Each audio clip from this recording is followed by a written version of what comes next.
Kansas State Bank, Adamson Brothers, CarStar, Wise Guys Construction, Quality Structures Incorporated, and by Maxwell Chiropractic, Modern Woodman Agent Dale Pearson, Dr. Richard Hale DDS, Dingle & Son Mortuary, the Ottawa Herald, also by People's Bank, Lamb Roberts Funeral Home, Dials Construction, State Farm Agent Ryan Dispro, Sutton's Jewelry. This Braves football broadcast is also being brought to you by Advantage Electric, Ransom Memorial Hospital, the Ottawa Recreation Commission, Kramer Pharmacy, also by Cosentino's Price Chopper, Messenger's Home Furnishings, Ottawa University, the City of Ottawa, and Bob Allen Ford. Now let's return to the field and join KOFO's Bob Johnson for OU Braves football. Braves will have it 4th and goal from the 4. Bob Johnson, Casey Weeder with you here on 1220 and 103.7 FM KOFO. Congratulations to the Lady Braves on making it to the finals of the KCAC tournament. You just heard that here on the mothership. Braves opened it up. Their first drive started at their own 33. They've got it down to the 4, and now it'll be a field goal attempt by Kyle Wilkutch. This will be a 21-yard attempt, the hold by Garcia. The chip shot is up, and it's through the net, so the field goal is good. 21-yarder puts the Braves up 3-0.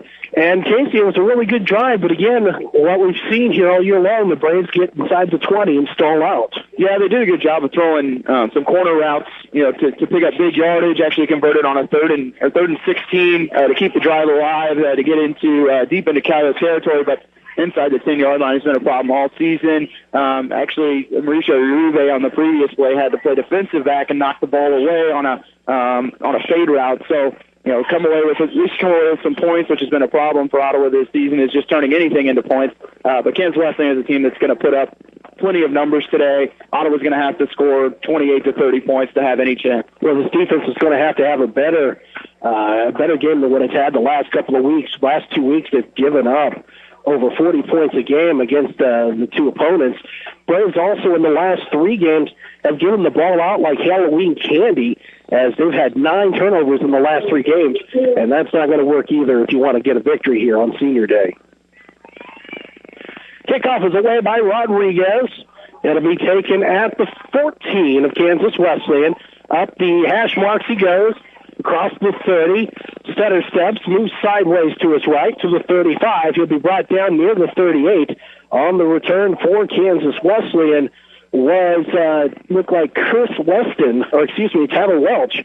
And that'll be first down in the first possession for Kansas Wesleyan. Yeah, Ottawa's going to have to watch for tight end Trenton Poe Evans, who had 5 touchdown receptions last week against Bethel College. He's at the tight end position. It's going to be a tough task for Clint Godfrey this afternoon at his safety position. Kelly Cordova threw for 7 touchdowns last week against Bethel, and he will have the pistol with one back behind him. That is going to be Ferguson. 2 receivers stacked up on the far side, 1 receiver near side. Pump fake. And now Cordova will just get rid of it. He tried to throw it over in the vicinity of the receiver, which was Trenton Poe Evans. Good coverage there by Ottawa. They were looking for that RPO, that run-pass option, and Ottawa did a good job of covering it up. Smart play, though, by Cordova not to take a big loss and just throw it into the dirt to live for another down. So it'll be 2nd and 10 from the 38 of Kansas Wesleyan. Oh, boy. He'll throw it out here to the near side. It'll be taken by Welch. He'll spin around, get across midfield, and moves it into Braves territory to about the 47. And a nice play there by Cordova. Plenty of space here on this near side for Welch to pick up big yardage on 2nd down. 15 yards on that reception. Cordova now will be in shotgun. He'll have the back to the right of him. Cordova rolls out far side, wants to throw, wants to go deep, has a man. That's going to be the tight end Poe. He's at the 5, and he's into the end zone. Touchdown, Kansas Wesleyan. We talked about it just a second ago, Bob. Poe Evans just running a simple post route and gets his 6th touchdown here in 2 weeks. 47-yard touchdown from Cordova to Poe Evans. And barring the extra point, right now it is 6-3 Kansas Wesleyan. And just that quickly, Casey, we can see this Kansas Wesleyan offense strike. Well, you look at Ottawa giving up 44 points a week ago, and Now also a week before that giving up 41 to Sterling. So defense has really had its struggles the last few weeks. Extra point attempt coming up by Morales. Kick is away, and that will split the uprights. 9:05 to go, first quarter, and it is 7-3 Kansas Wesleyan. We'll take a 30-second break. You're listening to Ottawa University Braves football on 1220 and 103.7 FM, KOFO. Chad Bruner, Director of the Ottawa Recreation Commission. The Ottawa Recreation Commission would like to thank all of our volunteers for their service in helping with the ORC. These individuals play an important role in everything we do here. From all the ORC staff and board members, thank you. Smart Ottawa shoppers know Cosentino's Price Chopper has the best rewards program in town. Only Price Chopper lets you earn points on all your purchases. Visit mypricechopper.com and start saving on food or fuel today. Shop Cosentino's, your local family-owned grocer since 1948. Sports, information, and entertainment in East Central Kansas. KOFO K279 CS Ottawa, where keeping you informed comes first. So the Coyotes are on the board answering the Braves' field goal. 7-3 Kansas Wesleyan in front. And the Coyotes will kick off from right to left here in the first period with 9:05 to go. And the Coyotes made that look way too easy, Case. Well, just a simple post route, and Devontae Riley way outsized, and then that time just too much speed by Trenton Poe Evans. The kick will go out of bounds, or out of the end zone, so the Braves will take over at their own 25 with 9:05 to go. And we'll have our second opportunity to look at this offense, which looked good, but again, struggled to find itself into the end zone here this afternoon. It's a cold afternoon, cloudy skies overhead, had a little bit of light rain earlier, may see a little bit more as the afternoon goes on. Wind is definitely breezy, to say the least. As Byers will be in shotgun with the back to the left and right of him. We'll have single receivers to the far and to the near side. Hand off to Reeder, wants to take it outside, and he cannot get around that first level of tackling. He'll get it back to the original line of scrimmage at the 25. Nice job by Kansas Wesleyan's defense to stretch it out wide. Defensive end on that far side did a good job of getting upfield. So that'll make it second down and 10 for the Braves from their own 25. Byers will have two backs behind him. He'll hand it off this time. Reeder wants to go up the middle. There will be a flag coming in late. Reeder does get away, and he's away. He's at midfield, but they're going to whistle it. They're going to say a flag in the backfield, too, so they're going to say I thought it might have been a face mask. They're going to say he was down. But no official blew his whistle to stop the play.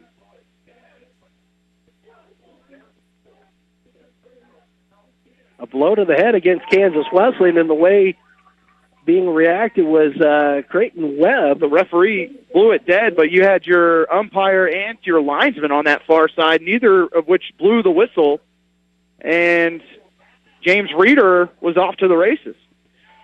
And that whistle came in late. Yeah, and the Kansas Wesleyan defenders were looking at the referee looking for a whistle, but a huge break for Kansas Wesleyan there because Reeder was still on his feet. So that'll move the ball with the 15-yard penalty to the 40 of Ottawa. And the Braves split out 3 to the near side, 1 to the far side, 1 back to the left of Byers. Now in motion, Ethan Paul Davis from the near to the far side.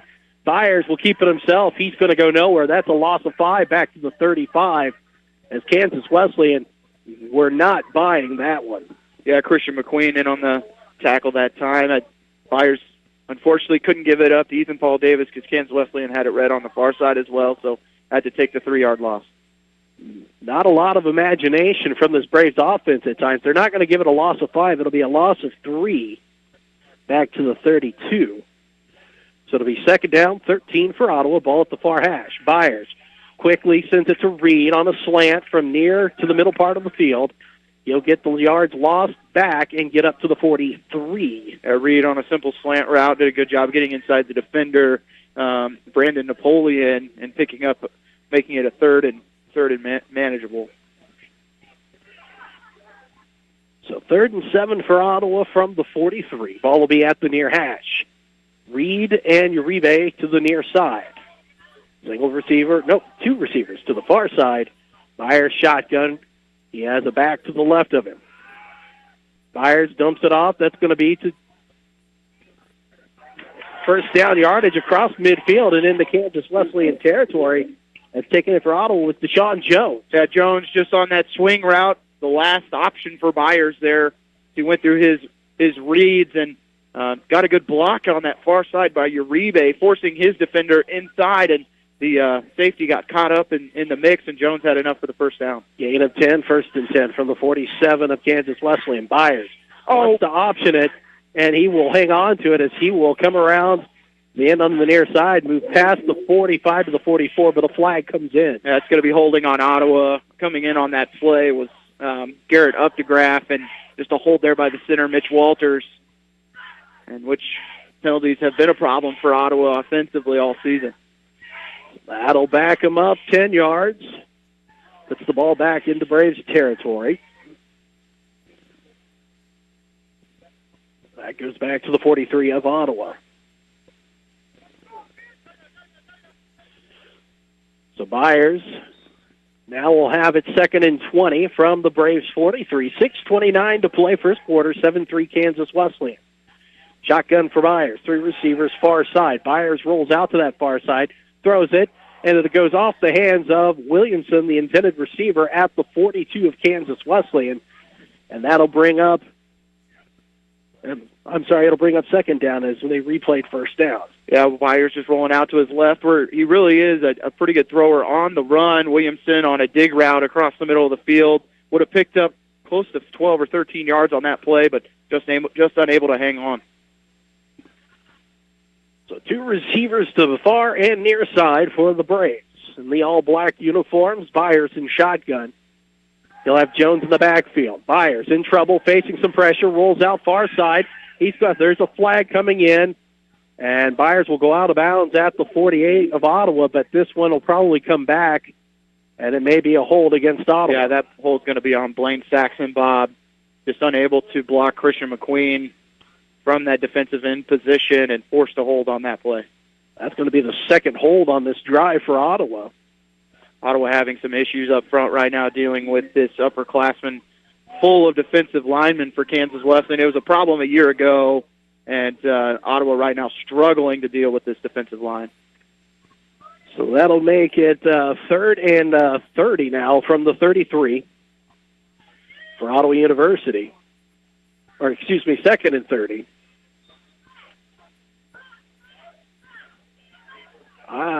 That's going to be a tough one to kind of get here, Casey. And that's just probably putting it nicely. Shotgun for Byers, 3 receivers near side, 1 to the far side. Reeder in the backfield, they'll dump it off to him, and Kansas Wesleyan had that one read all the way. It'll be incomplete, and that'll bring up 3rd down. Interesting call by Coach K there. Kansas Wesleyan definitely dropping deep into coverage, so you knew they weren't going to come upfield. They only rushed 3, and then to throw the screen to the short side, that one was over before it really even got started. So 3rd and 30 from the 33. 5:50 to go, first quarter. Byers, shotgun.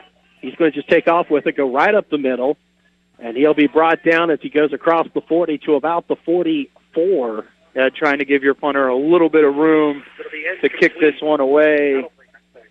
But that drive was ridden with penalties for the Braves. 11 yards on the game, and the Braves will punt.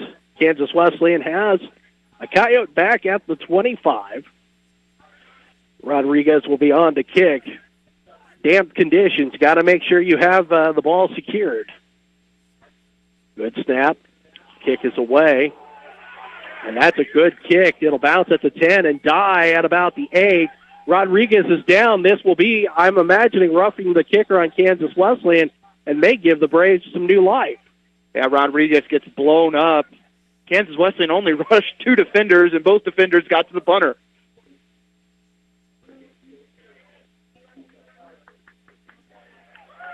So the Braves will get another set, get some life there after that 15-yard penalty. It's going to move the ball into Kansas Wesleyan territory.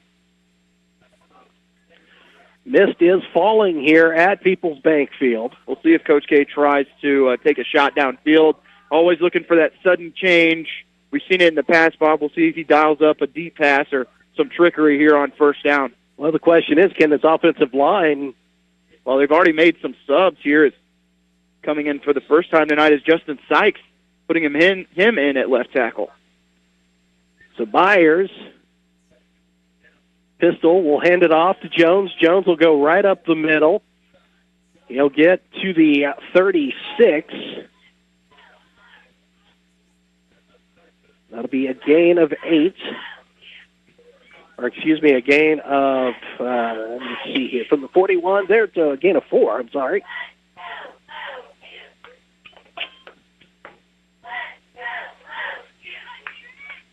So now they're going to hand it off. Jones, a little misdirection, gets away from the first level of tackles. He passes the 25 and up to the 20 on the far side, where he'll finally be brought down at the 18.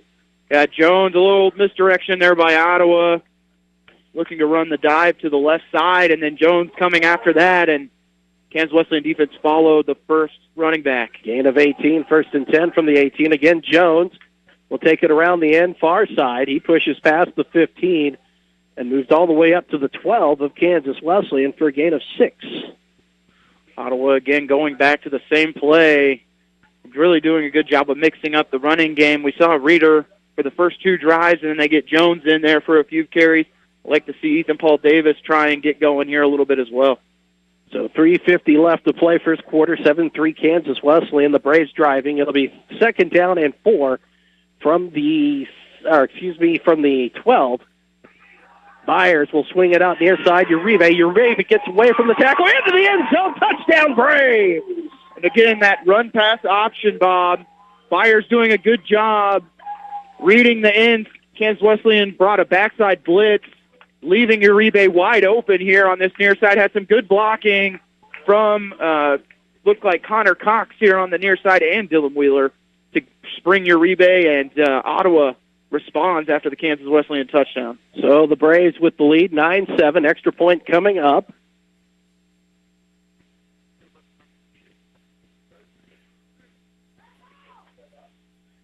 Extra point for Wokuch. Chip shot is up and in. So that makes the score 10-7 Ottawa with 3:36 to play in the first period. And we'll take a 30-second break. You're listening to Ottawa University Braves football here on 1220 and 103.7 FM KOFO.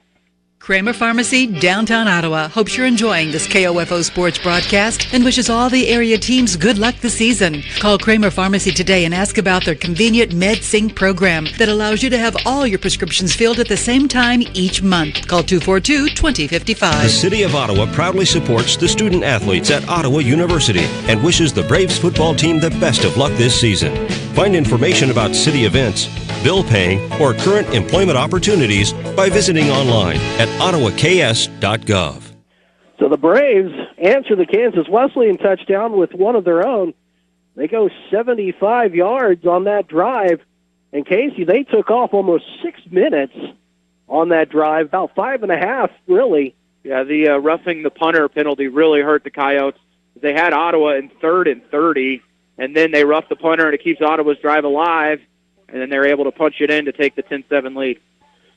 The return was taken by Kansas Wesleyan, and Sam Pierce, he'll move it all past the 25 and up to, let's see where they mark it. It looks like at the 29 of Kansas Wesleyan. With 3:29 to play here in the first period. So 1st and 10 for Cordova and the Wildcats. 2 receivers both sides. Now man in motion far to the near side. Cordova's going to keep it. Goes right up the middle. Braves are able to stop him after a gain of 1 as they'll trip him up. Marky Beltram, the first one there, along with Elisha Allen and Cole Greenwood. Shut that one down before it really got started. Cordova can not only beat you through the air, but he can beat you with his feet. Well, and you saw that time Bob Latham was looking to read the jet sweep coming on the blitz, which forced Cordova to hold on to it. Single receiver now near side, two to the far side. This time a handoff right up the middle. Big hole, Kansas Wesleyan. First down, 45, and brought down to the 47 of the Coyotes. And the handoff goes to Ferguson, nope, that is Ferguson, the running back. Yeah, Ferguson, 5'8", 172 from Delray Beach, Florida. Big old hole that time for him to run through. Ottawa giving up 300 yards rushing a week ago is very thin at that defensive line position. Well, if I'm anybody right now over the last 3 weeks of performance, I'd be running it up the middle until it stopped. They'll hand it off again. That time it's going to be Ferguson who will gain a yard to the 48 of Kansas Wesleyan as the Braves were able to stop it that time.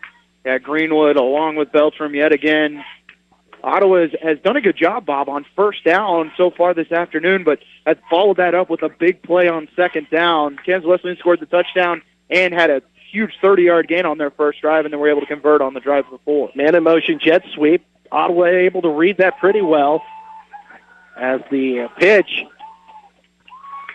went to, oh, my God, Tyler Welch. We're going to have a flag for unnecessary roughness as the Braves continued to play well after the whistle had blown. That's a tough call on Ottawa because the Kansas Wesleyan offensive player continued to push the pile, and unfortunately it's going to cost Ottawa 15 yards here. So that'll be a first down. The referee here tonight, Bob, John Bruckner, not afraid to throw the flags. He's actually been the only official to throw flags this afternoon. All 4 penalties have come from the referee position. The roughing the punter, the unsportsmanlike penalty here, and then both holding penalties. So almost met his quota, I think, for the afternoon. Well, if there is a quota, he's got it. Now we're going to have to see if the rest of the zebra stripes decide to join in. That's going to put the ball all the way up to the 35 of Ottawa. And, Bob, getting into the game now is Jalen King checking in, the freshman cornerback here on the near side for Devontae Riley. Pistol look for the Coyotes. 2 receivers near side, 1 to the far side. Cordova rolls out, wants to throw. He's going to keep it himself, and he's going to get up to the 30, 25, and he'll be out of bounds. It looks like he's picked up the first down. Braves had a couple of opportunities at him, but slipped on that wet turf. Yeah, Cordova is so elusive. He's gone back and forth with Wesley Geisler all season. At that quarterback position, Cordova just has been the better option over the last few weeks, and that time did a good job of eluding pressure and then picking it up enough for the first down. Shotgun Cordova, 3 receivers far side, 1 to the near side. Cordova wanted to sling it out. Now he wants to go deep. Has a man, corner route far side, incomplete. And a good job on the coverage over there by Ottawa University. Yeah, Jalen King on the coverage. Got turned around, but did a good job of getting his hands up. A little bit of face guarding. Could have been a pass interference, but official, the linesman on that far side, decides to keep it in his pocket. Plenty of time, though, for Cordova to throw the football right now, Bob. Looked like that was Poe Evans, who may have been the intended receiver, or it was Simmons. Pistol again, Evans and Simmons near side handoff. They want to go right up the middle, and the Braves, with a big hit, will bring down the running back, Ferguson. And, Bob, can you imagine this defense without Marky Beltram this season, who brings the wood, again, the transfer from Missouri Valley College, who I would expect would have plenty of first-team all-conference points when it comes about this week. So a gain of 1 to the 24. Third and 9, up the middle. Cordova with it, gets around 1 defender. He looks like he's going to be shy of the first down by a yard. I think he had the first down and then sidestepped and then took a couple steps backwards almost, and he lost the first down, but still picked up enough to feel like they could go for it here on 4th down. 30 seconds to go in the period, 10-7 Ottawa. 4th and 1, 2 receivers far side, 1 to the near side. Cordova, he has a back behind him and to the right. They'll fake the handoff wide open. Cordova's going to go around the line inside the 5, inside the 10 to the 5, and he's down to the 4. Yeah, they just fake the handoff, and plenty of room for Cordova. Braves did not even look for him on that one, and now it's 1st and goal from the 4. Cordova will hand it off. They want to go right up the middle, and that's going to be it's going to be DeMarco Pruitt, who's going to be shy of the goal line. They'll get to the 1. and that's going to end the first quarter of play. So one end of the books, it's 10-7, Ottawa in front, but Kansas Wesleyan knocking on the door. We'll take a 60-second break. You're listening to Ottawa University Braves football here on 1220 and 103.7 FM KOFO. Ford President's Award-winning dealership, locally owned, and the lowest pricing on new Fords in Kansas City. For huge savings, visit Bob Allen Ford and choose from new 2017 Ford Escape SEs as low as $299 per month or $19,881 after the Ford rebates. How about a stylish new 2017 Ford Fusion SE as low as $279 per month or $18,500 after the Ford rebates? Shop online from 2 great locations in Overland Park at boballenford.com and now in Ottawa, Kansas at boballenfordottawa.com. Excludes taxes and fees, 75-month term with approved credit. A college education means more today than ever before. And that's why Ottawa University strives to equip our students with the education needed to enter the workforce prepared to make an impact. With the addition of engineering, Ottawa University now offers 22 majors at the campus in Ottawa, Kansas, with even more programs available online. Contact us today to find out more at ottawa.edu or by calling 800-755-5200. So we head to the second quarter here. The Braves in front by 3, 10-7, but the Coyotes have it second and goal from the 1. Pistol look for the Coyotes. Cordova with the back to his left. They'll hand it off. Nope, Cordova's going to keep it himself. He's into the end zone and touchdown Coyotes. Yeah, Jarrell Taylor was there, but unable to make the tackle. And Cordova, so far, Bob, has been able to do whatever he's wanted on the first 2 drives of this afternoon. So Cordova makes it 13-10. The extra point coming up now for Kansas Wesleyan. And really, a disappointing drive there again for the defense for Ottawa, who in the 2 possessions for Kansas Wesleyan has allowed them to really just walk all over them. Coyotes with 118 yards so far this afternoon. So the extra point coming up. Morales will kick it, and it'll split the pipes. It's good. 14:55 to go in the first half, and it is 14-10 Kansas Wesleyan. We'll take a 30-second break. You're listening to Ottawa University Braves football on 1220 and 103.7 FM KOFO. This is Ryan Disbro, your State Farm agent in Garnett. When you've earned the right to retire, it's a time to enjoy life and not worry about running out of money.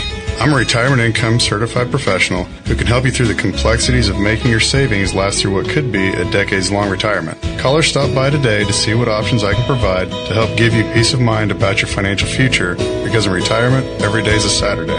785-448-1660 or visit online at ryandisbro.com.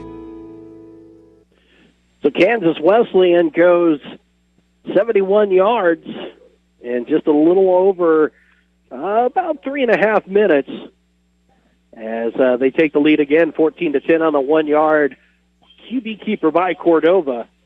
And now the Coyotes will kick it away. The Braves will have 2 back at about the 5. As the kick is away, it'll be angled far side of the field, taken at the 12. It looks to be Jarrell Taylor, brings it up the hash marks, now brings it to the near side. Braves have a little bit of blocking as he gets up to the 40, and now brought down to the 43. Kansas Wesleyan will bring him down. Yeah, it was brought down by the kicker, Bob. Logan Matthews makes a nice tackle on Jarrell Taylor, but taking it from one side of the field to the other by Taylor, and gives the Braves good starting field position here on their 3rd drive of the afternoon. So the Braves have scored on their first 2 drives, a touchdown and a field goal. They'll have it at their own 43 here at the near hash. And that's James Valentine into the game. And we'll have 1 back, pistol look behind Valentine, 2 receivers to the far side, 1 to the near side. That's Ethan Paul Davis, who will take it up the middle, but be stopped at the line for no gain. Here's the problem, Bob. When you bring Valentine in, he doesn't give you that run option. So, yet again, you're going to see Kansas Wesleyan put 8, 9 guys in the box and force Ottawa to throw the ball. And they're going to key on the running back every single play. So it'll be 2nd down and 10 from the 43 of Ottawa. Ball here at the near hash. It'll be Uribe near side. 2 receivers to the far side, including Reed. Shotgun Valentine. Davis to the right of him. Valentine slings it near side, caught by Uribe, but only just a couple of yards on the catch as he'll get up to the 46. wonder if Connor Byers, Bob, took a knock on that last drive.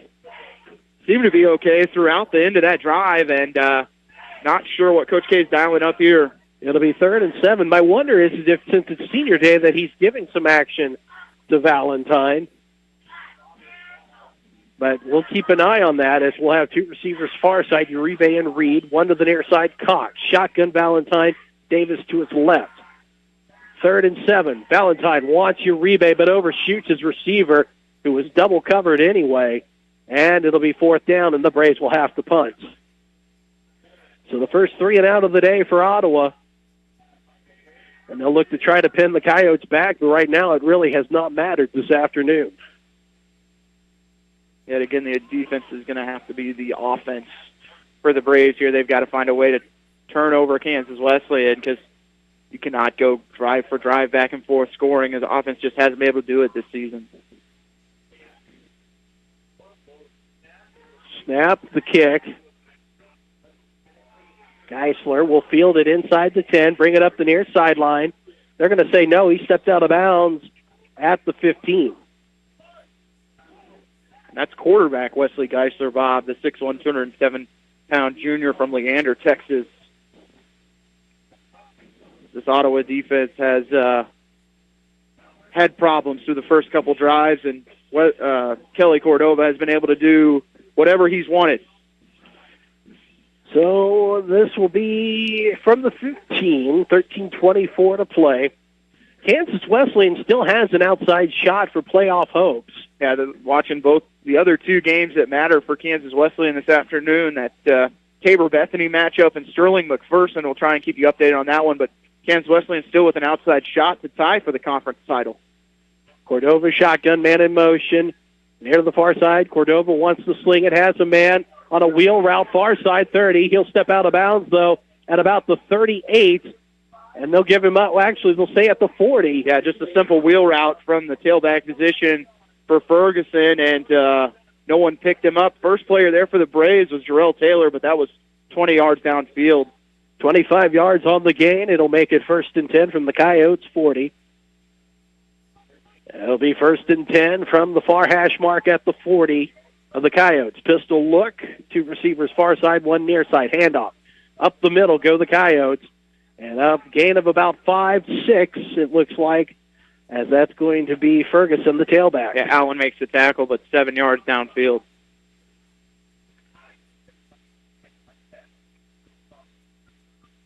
So a gain of 6. It'll be 2nd and 4 from the 46.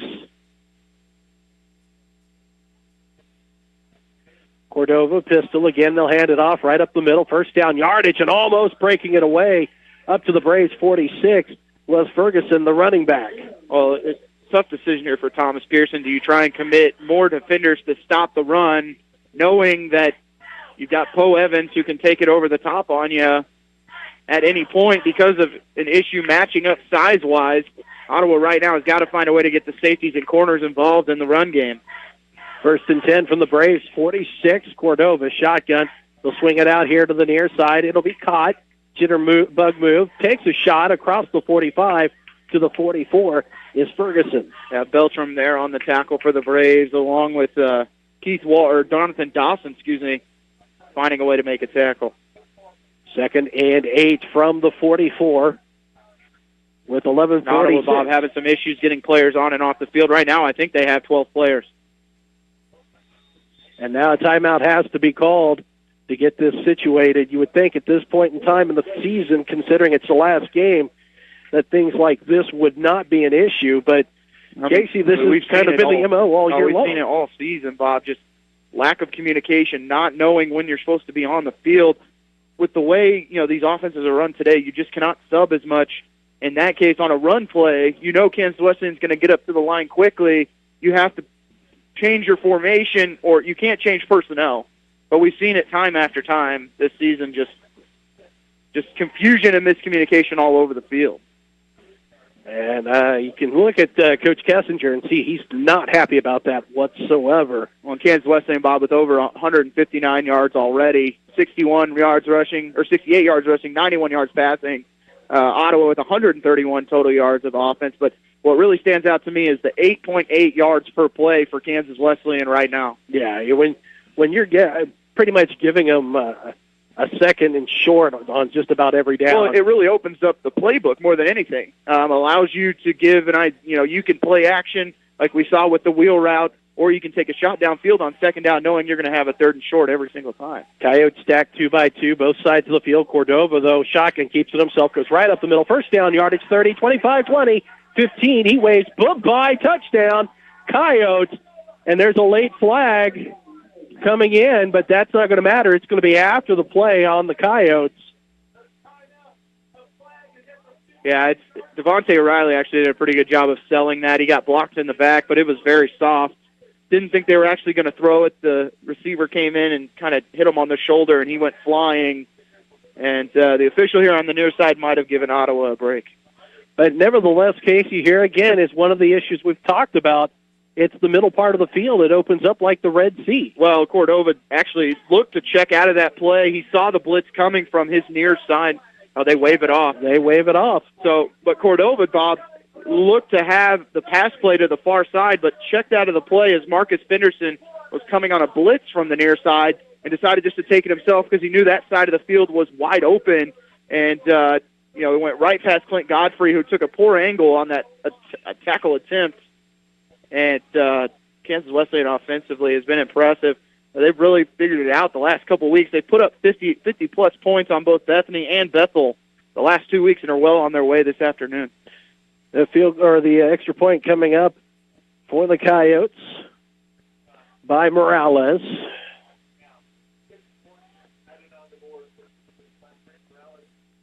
Looking for the snap. There it is. And that is through the uprights. It's good. So 21-10, the Coyotes in front with 11:31 to play, second quarter.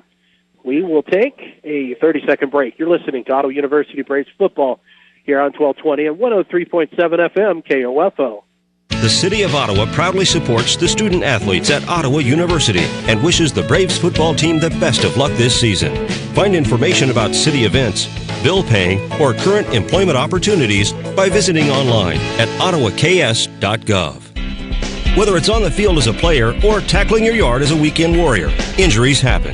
The Orthopedic Associates of Ottawa at Ransom Memorial Hospital can reduce your pain, increase your function, and get you back in the game. Find out how by visiting ransom.org. So Kelly Cordova runs and makes it a 11-point game for Kansas Wesleyan on the 44-yard touchdown.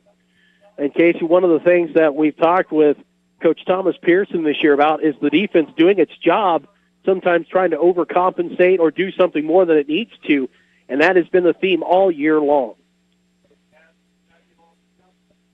Matthews will kick it away. The Braves will have two back. It'll be angled again to the far side. Bounces at the 18. It'll go out of bounds. So illegal procedure on the Coyotes.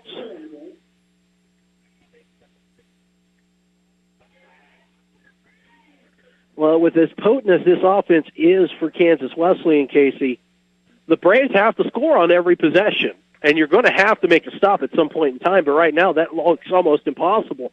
We're not even through the first half. I mean, we're really, when you take a look at it, we're a quarter and just not even 40%. Not even at the 10-minute mark of the second quarter. Yeah, and 203 yards of offense for this Coyote team.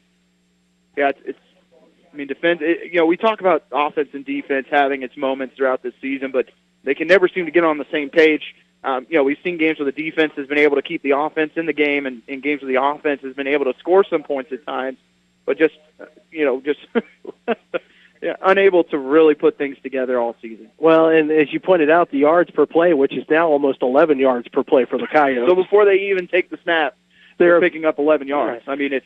But you take a look, the Braves have ran 8 more plays already than the Coyotes, so that tells you how dynamic this offense is for Kansas Wesleyan. Bob, here as Ottawa looks to start their next drive, already has 9 guys in the box. There'll be 2 receivers far side, 1 to the near side. Byers back in, a handoff. That's going to be Reeder. He'll gain. They may give him a half yard, but you might as well still call it 2nd and 10 coming up. Wow, and this has been a problem all season. Ottawa was able to throw it on the first drive of the afternoon, but kind of going into a slight breeze here, going towards Bennett Hall. And Byers really doesn't have the arm to stretch the field, so we've seen it all season. Teams will load the box, and Ottawa really only a running team right now. Nobody past 10 yards. 8 yards is as close as they are right now. 2 receivers far side, 1 on the near side. Handoff Reeder. He makes a couple of men miss as he drags a few players past the 40 into the 42 of Ottawa. It'll be a gain of 7. So now you're back into 3rd and medium, which at times has given Ottawa fits all season long. So 3rd and 3 from the 43. And really, Bob, this is 4-down territory for the Braves. So if you pick up 3 or 4, you have to be thinking of going for it. From the 42, excuse me. 10:20 left to play in the half. Shotgun Byers, 2 receivers to the far near side. They'll dump it off. Reeder will catch it, and he's going to get past 1 defender. He gets to the 45 and up to the 46. The Braves will pick up the first down. Yeah, first defender there for Kansas Wesleyan was Troy Ward, 5'9" senior from Manhattan, Kansas. We've seen Ottawa pick up some big yardage with that swing route, and Byers was looking that way the entire time. Braves looking to move quickly. The Coyotes never really got set. They'll hand it off to Reeder. Bounces off of 1 tackler, and he'll gain about 4 to the 49. Yeah, Sam Pierce making the tackle that time, the safety coming up and laying a pretty good hit on Reeder, but continuing to spin and pick up as many yards as he can as Reeder gets 4. You've got to like what you've got in Reeder coming up here for the next year as the freshman, as the Braves send out 2 receivers to the far side. Cox, the tight end, will move in closer to the line. Handoff, that's going to be Jones. Jones gets away from the first tackler. He's able to pick up positive yardage, a gain of a yard. It could have been much worse. And, Bob, you can't teach it any better than the way Jacob Grease just played that play as Connor Cox got absolutely obliterated about 4 yards behind the line of scrimmage, which forced him into the running back. And Jones only able to even, just the fact he was able to get back to the line of scrimmage and pick up a yard was impressive. 3rd and 5 from the 50. Tell those linebackers just take out the legs of those tackles and those tight ends, force those tailbacks to get a little bit off their path. 2 receivers, both sides of the field. Shotgun Byers, 1 back to the right of him. Byers steps back, has time, throws it over the middle once read, but it's going to be picked off. It's well short at the 30-yard line, up to the 40, the 45 at midfield, and going out of bounds is the defensive back, Sam Pierce, who will return at 20 yards. Not sure what Byers saw that time, Bob, but the pocket did collapse in on him and just wanted to get rid of it. Uribe at that point wasn't even looking for the ball, and nice adjustment there by Pierce to pick it off and give Kansas Wesleyan great field position going the other way.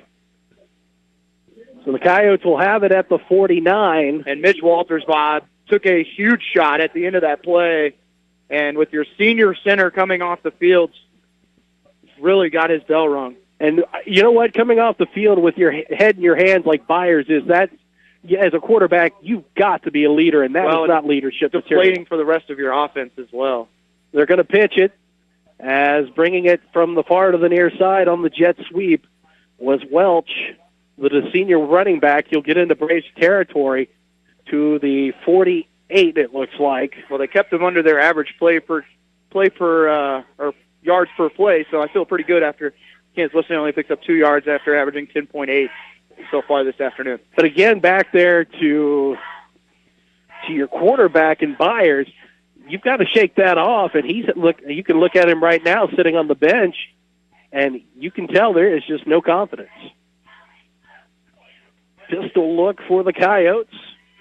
2 receivers to the far side, 1 on the near side. Handoff, getting away from the first level of tackling and into the second level goes the running back Ferguson, and up to the 47 of Ottawa. Yeah, Jacob Garcia, the freshman, the first one there for Ottawa. Still going with that 3-man front. Still not committing enough players to the run game, but at least they have Kansas Wesleyan in third and manageable here. It'll be 3rd and 6. Fake the handoff. Cordova does. Rolls out near side.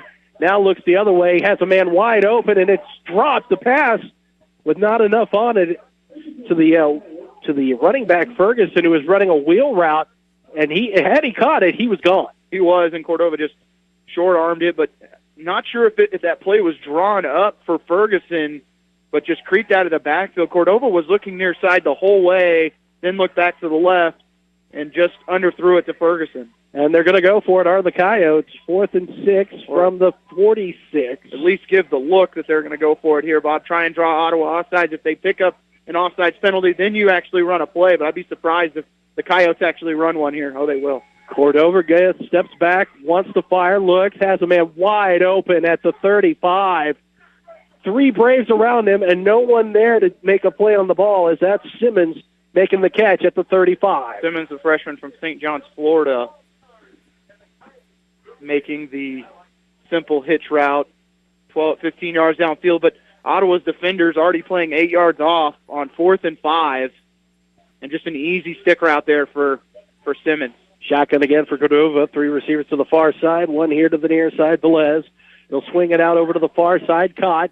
It's going to be up to the 30, the 25, to the 20, and out of bounds goes the running back Welch, and that'll move the chains again. Well, I've seen Coach K already talk to the officials once about that play, as both receivers for Kansas Wesleyan on that far side, Bob, not even attempting to run a route, just going straight to blocking, which is supposed to be a penalty, but the officials not giving Ottawa the benefit of the doubt that time. 3 receivers to the far side, pistol look. Cordova will hand it off. Nope, they'll swing it out over to the far side. That looked like it hit the ground. They're going to say it's a catch.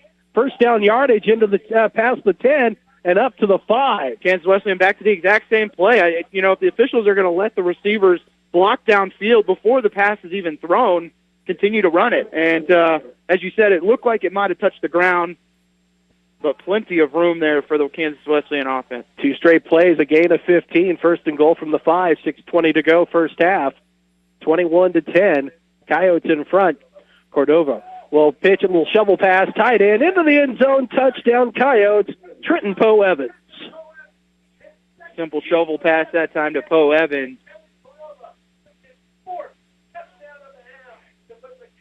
Cordova is just making it look easy here this afternoon, as the extra point coming up for the Coyotes. Morales is perfect so far today.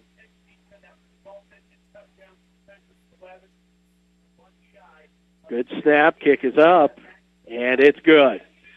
6:12 to play, and it's Kansas Wesleyan now blowing it open, 28-10.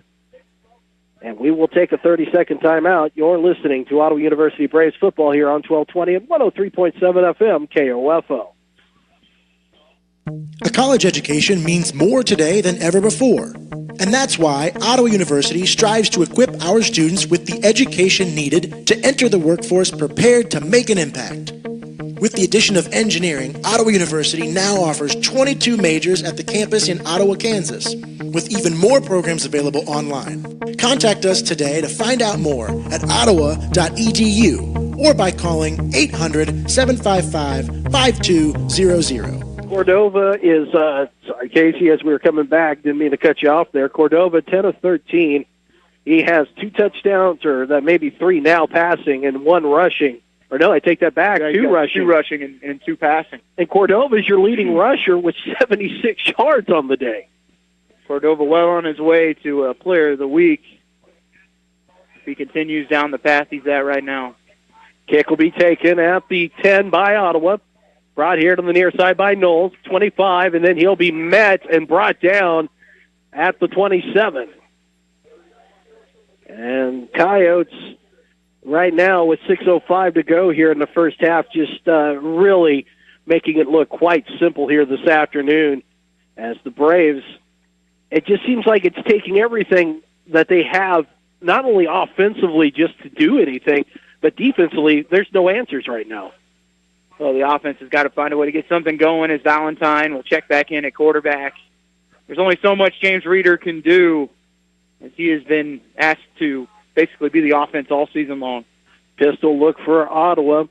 Valentine wants to keep it himself, and he's going to move up past the 30 to the 33. Well, Valentine can give him some kind of run look like that. Coach K will continue to keep him in the game because he does have a better arm than what Byers can give right now. So a gain of 6 will make it 2nd and 4 from the 33 of Ottawa, ball at the near hash. Again, Reeder will be the tailback. Pistol look by Ottawa, 2 receivers to the far side. They'll hand it off this time. Reeder will sneak through the line and get up to the 35 for a gain of 2. That tackle on that play for Kansas Wesleyan was Josh Davis, 5'11", 274-pound junior from Compton, California. Reeder just ripped down by his helmet. It'll be 3rd and 2 from the 35 of Ottawa. Ball at the near hash. The Braves will have single receivers to both sides of the field. Shotgun this time by Valentine. He's going to give it to Reeder. Reeder is not going to, or actually that was the Wildcat. It went directly to Reeder. No gain to the 35. And it'll be 3 and out again, Casey. Second time this afternoon, second time in the second quarter. I mean, you would almost rather have 3rd and 5, forcing you to throw the ball. Ottawa is just 3rd and short, 4th and short has been such a problem for this offense this season. Braves, though, today, 4th and 9 on 3rd down, so not bad, but just not when you need them. And there's an awful punt by Rodriguez. He'll shank it. It goes out of bounds inside Braves territory. And we'll see where the official stops his little jaunt at the 47 of Ottawa. Can it get worse? Probably, but it's pretty bad right now with 4:19 to play. The blatant disrespect by Kansas Wesleyan coming out of the locker room, planting the flag on your arrowhead. If you didn't have enough already to play for on senior day and you come out like this, Kansas Wesleyan looking to hang 100 on you on your own field, and you show up with no intensity on senior day, it's just frustrating. Pistol look. Cordova will roll out near side, wants to throw, has time, but he's going to be brought down. No, he gets away. Gets away from another set of tacklers. So will pick up yards to across the 30 or the 45 to the 44. And that right there is a microcosm of the effort that we've seen all year long, Casey. You had him for a loss. Yeah, not sure what happened there. Beltram had a good hand on him, got blocked off. A nice job by Kansas Wesleyan's offensive line to get the tacklers off him. And now Cordova asking the official for a penalty for the shot to the head. So it'll be 2nd down and 7 from the 44. It'll be shotgun. Single receiver to the near side is Edwards. 2 receivers far side, now 1 in motion. That's going to be the running back. It's going to be Welch. Welch gets away from 1 tackle, gets away from another. He's across the 40, and he's up near the 38. Yeah, Jonathan Baldwin there for Ottawa. But nice job by Welch. Looked to be bottled up for about a 2-yard gain, breaks that tackle, and then gets Kansas Wesleyan a 3rd and short. 3rd and 1 now from the 38 of Ottawa. Coyotes with 28 here in the first half. 3 minutes to go in this half. Pistol for Cordova. 1 back behind him. They'll hand it off right up the middle. Easy first down gain. And up to the 30 goes the running back, Pruitt. DeMarco Pruitt just goes through the line just like there was nobody there, Casey. Oh, just running through that A-gap. That dive play has been there for Kansas Wesleyan all afternoon. So it'll be 1st and 10 from the 31, a gain of 7 there. As we mentioned, Kansas Wesleyan now, it's down to 9.3 yards per play, Casey. So pistol look, 2 receivers far side, 1 to the near side, handoff again up the middle. Goes the running back, Pruitt, but he'll be brought down after he gains a yard, maybe 2 to the 29. Yeah, it looks like Jacob Garcia, first one there. You talk about the 2 bright spots for this team this year. Jacob Garcia is one of them from the defensive line position and then as a freshman, and then you've got James Reeder on the offensive side, who's been a real shining star for this team. But that's a problem if your 2 best players who've had the most promise on this team this year are both true freshmen. Shotgun for Cordova, 2 receivers to the far side. Now they'll swing it out, swing pass to the far side. It'll be caught. There's going to be a flag coming in. And they finally call it, Bob. Well, that may actually be a hold instead of calling it on the just not even running a route. I think they're going to get the tight end, Poe Evans, for a hold. But he's lined up as a wide receiver, and it is a pass play all the way. And until you continue to ride the officials, they're not going to throw the flag. And it is a hold, so it's not even for what you've been calling. And now we're going to have offsetting penalties for a blow to the head by Ottawa. Yeah, Marcus Fenderson called for the face mask, so we will replay second down, but...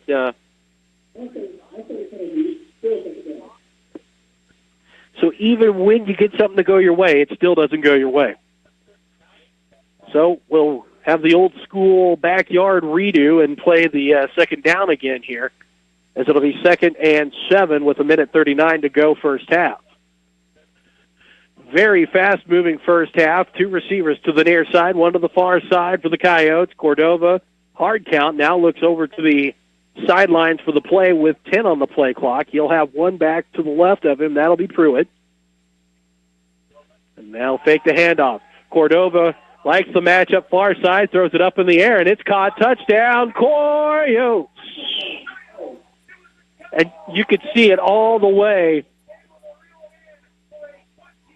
And Jarrell Taylor's down in the back of the end zone.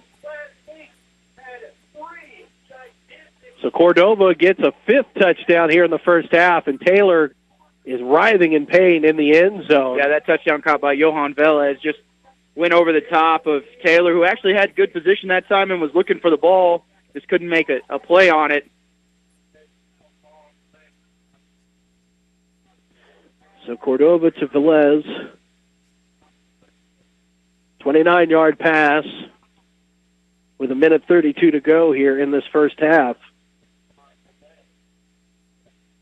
And that's not what you want to see on a senior day. And Jarrell Taylor, Bob, I believe he is a junior. I feel like he's been here for 6 years, but trying to get a look here. Got him listed as a junior. Yeah, Jarrell Taylor, 5'9" junior from Dallas, Texas.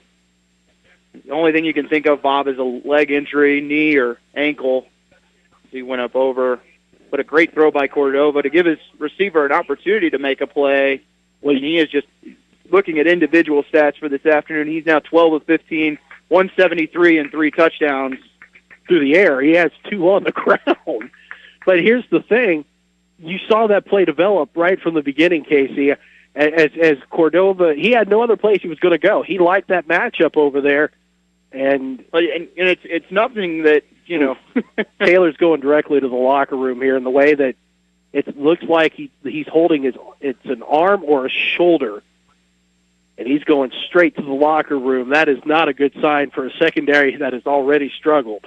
Well, you don't have anyone. You look at Taylor, who goes 5'7", and then you go Devontae Riley, who's 5'8". Those are your 2 starting corners, and, when you've got receivers going at 6'2", 6'3", and 6'5" for Kansas Wesleyan, that's going to be a favorable matchup all afternoon. And it has been. Extra point coming up now with $1:32 to go here in the first half. Snap, placement, kicks away. It hits the upright, and it's no good. So a Bronx cheer from the fans is something positive. All right, way to go. It is 34-10 Kansas Wesleyan. We'll take a 30-second break. You're listening to Ottawa University Braves football here on 1220 and 103.7 FM KOFO. With the perfect Vera Bradley purse, anything is possible. Now you can discover a variety of fabrications, streetwise silhouettes, beautiful jewelry, luggage, and accessories at Sutton's Jewelry. You'll find newly released designer and functional bags with fashionable and seasonal designs. Get excited about the new line of KU and K-State patterns. Vera Bradley is a leader in the latest trending handbags, luggage, and jewelry with styles that are sure to make a fashion statement. Sutton's Jewelry and Vera Bradley. Find them at 207 South Main, downtown Ottawa. Sports, information, and entertainment in East Central Kansas. KOFO K279CS Ottawa, where keeping you informed comes first. Kelly Cordova with a big touchdown pass to Velez, and now the Coyotes will kick it away with 1:32 left to go as the PA announcer urging the fans to get loud as the Braves are down 34-10. Kick is away. It'll be taken far side. Ethan Paul Davis. It goes right through his hands. He'll pick it up at the 7, and he's going to be eaten alive right there. They're going to give him forward progress to the 10, and this will be the worst field position of the day for Ottawa. Yeah, that's usually where Jarrell Taylor is, and so Ethan Paul Davis fielding one of his first punts of the season. I believe that is his first kick return of the season, and maybe 2 knees here and take it in the locker room for this offense would be the best choice at this point. Coming up at the half, it'll be the Advantage Electric halftime show. We'll get you caught up on scores in the KCAC. We'll get you NCAA scores. We will remind you that tonight at 6 o'clock, OU Volleyball will be vying for the conference championship tournament championship. Let's throw championship in as many times as possible, as we're not going to see one today here on the football field. There's going to be movement. And Valentine back in at quarterback. He'll take the snap, and even when you try and take a knee, you get a false start. And so this one is out of hand, and it's they're going to call offsides on Kansas Wesleyan, so never mind. Arnaldo Mendoza here, the tackle on this left side, who was blocking defensive end Christian McQueen. McQueen trying to get an early jump there. Want to say hello to the Mendoza family listening to us. Want to say hello to all the families listening to us here this afternoon as the Braves will split out single receivers to the far and near side. They're going to hand it off. That's going to be Jones, who will push forward up near the 18. They may give him to the 19. He'll be about a yard shy, it looks like, with 1:15 to go. So a gain of 4 by Jones. And you wonder if Kay will go with Valentine just the rest of the day to allow the senior to go out with a few more plays, because it is going to take a monumental effort to have any chance in the second half. As the rain has returned to the little misdirection, Jones is going to take it. He's got first down yardage to the 25 with 51 seconds left to go, a gain of 7. Jones probably with the most explosive play of the season, Bob, when he had a 93-yard touchdown against Bethel back in Week 5. But outside of that, the big play opportunities for Ottawa has been very minimal. Shotgun again for Valentine, single receivers, handoff Jones. He'll be met at the line. No gain there on the play. Yeah, Crichton Webb, Bob, on the tackle that time, 6-foot senior from Mente, California. Not a whole lot of Kansas kids on this Kansas Wesleyan offense, and that's kind of been for this defense, and you look at the rest of the conference, there's just not a lot of Kansas kids anymore playing on these KCAC teams. Well, it certainly takes the Kansas out of the conference.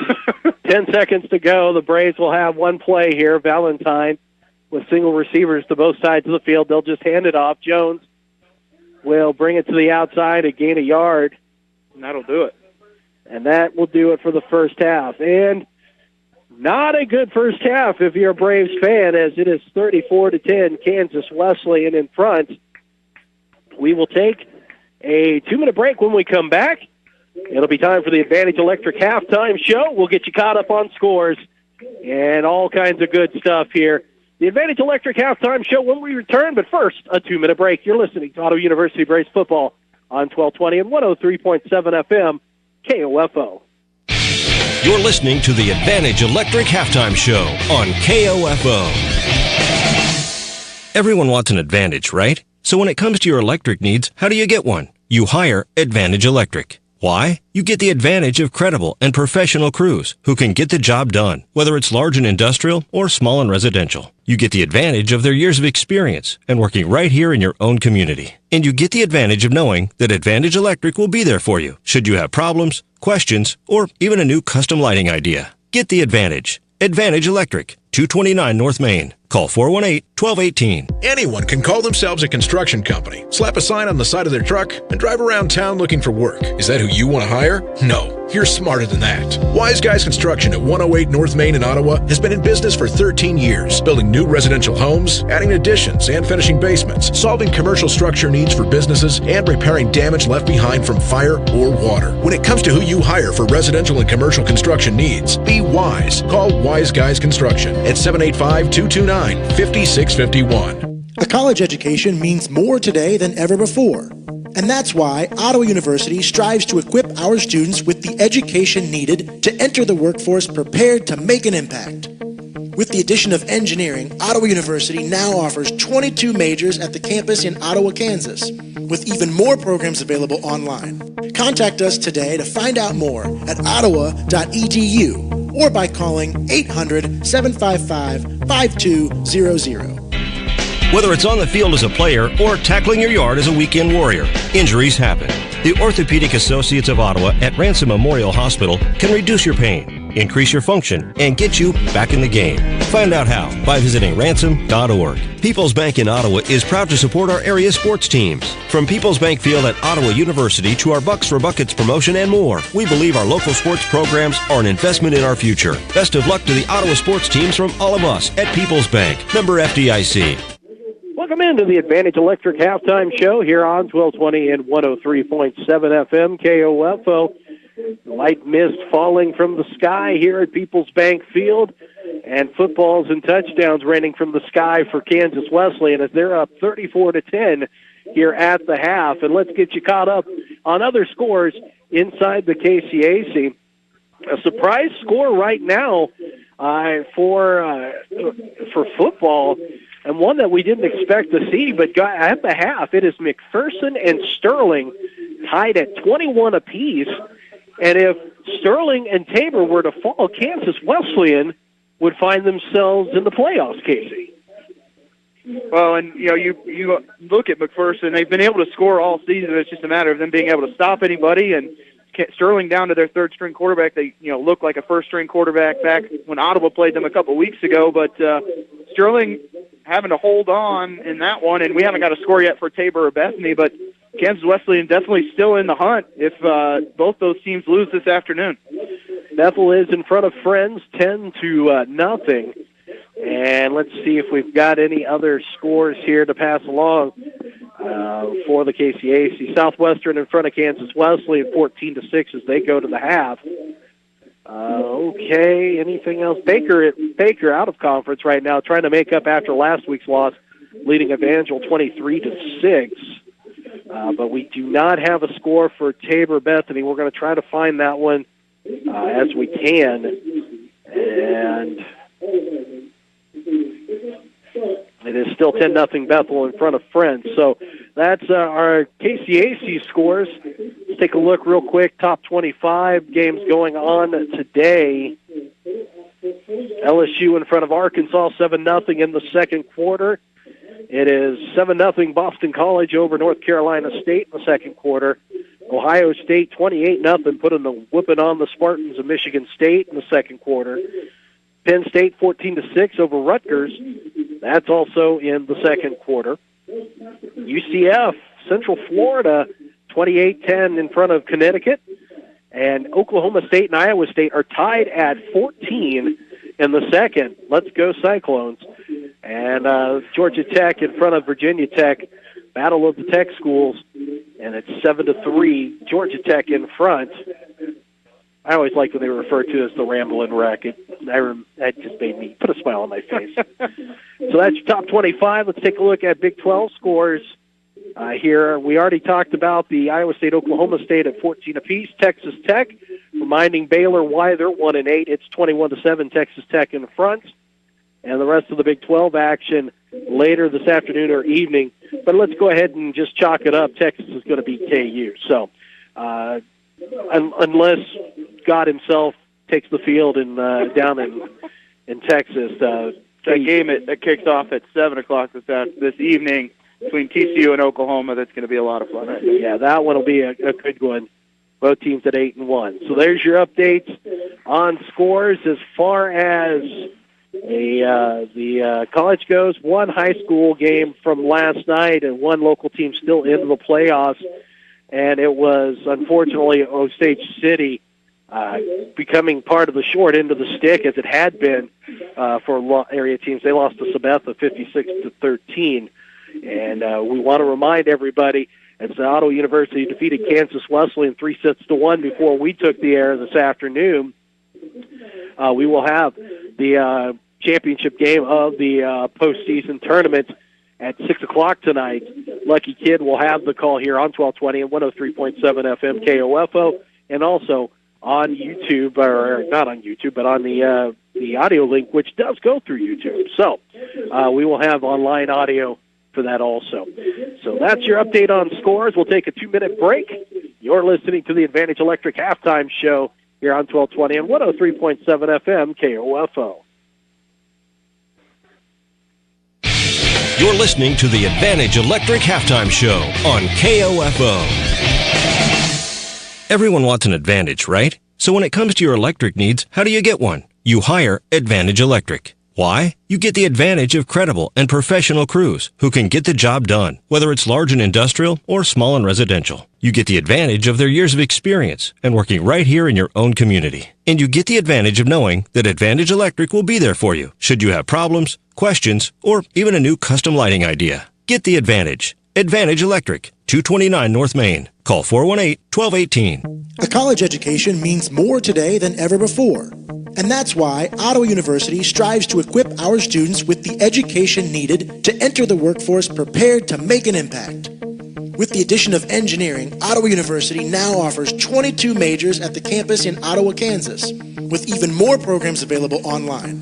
Contact us today to find out more at ottawa.edu or by calling 800-755-5200. Ford President's Award-winning dealership, locally owned, and the lowest pricing on new Fords in Kansas City. For huge savings, visit Bob Allen Ford and choose from new 2017 Ford Escape SEs as low as $299 per month or $19,881 after the Ford rebates. How about a stylish new 2017 Ford Fusion SE as low as $279 per month or $18,500 after the Ford rebates? Shop online from two great locations in Overland Park at boballenford.com and now in Ottawa, Kansas at boballenfordottawa.com. Excludes taxes and fees, 75-month term with approved credit. People's Bank in Ottawa is proud to support our area sports teams. From People's Bank Field at Ottawa University to our Bucks for Buckets promotion and more, we believe our local sports programs are an investment in our future. Best of luck to the Ottawa sports teams from all of us at People's Bank. Member FDIC. Kramer Pharmacy, downtown Ottawa, hopes you're enjoying this KOFO sports broadcast and wishes all the area teams good luck this season. Call Kramer Pharmacy today and ask about their convenient MedSync program that allows you to have all your prescriptions filled at the same time each month. Call 242-2055.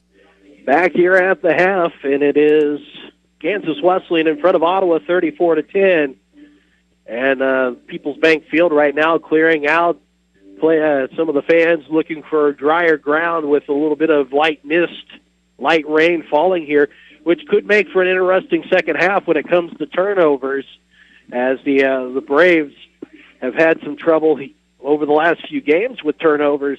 They've got an interception on the day right now, but that's the only turnover to speak of. But really, it has been a tough final game, a tough senior day for Ottawa University, and something that, Casey, you and I talk on a regular basis. It's one of those things where, as a broadcaster, we have to call what we see. We want to be fair, but we also want to give our opinions, and we also want to, we're not going to sugarcoat it. And right now, what we've seen, especially with today and the previous 2 weeks, the effort just has not been good enough.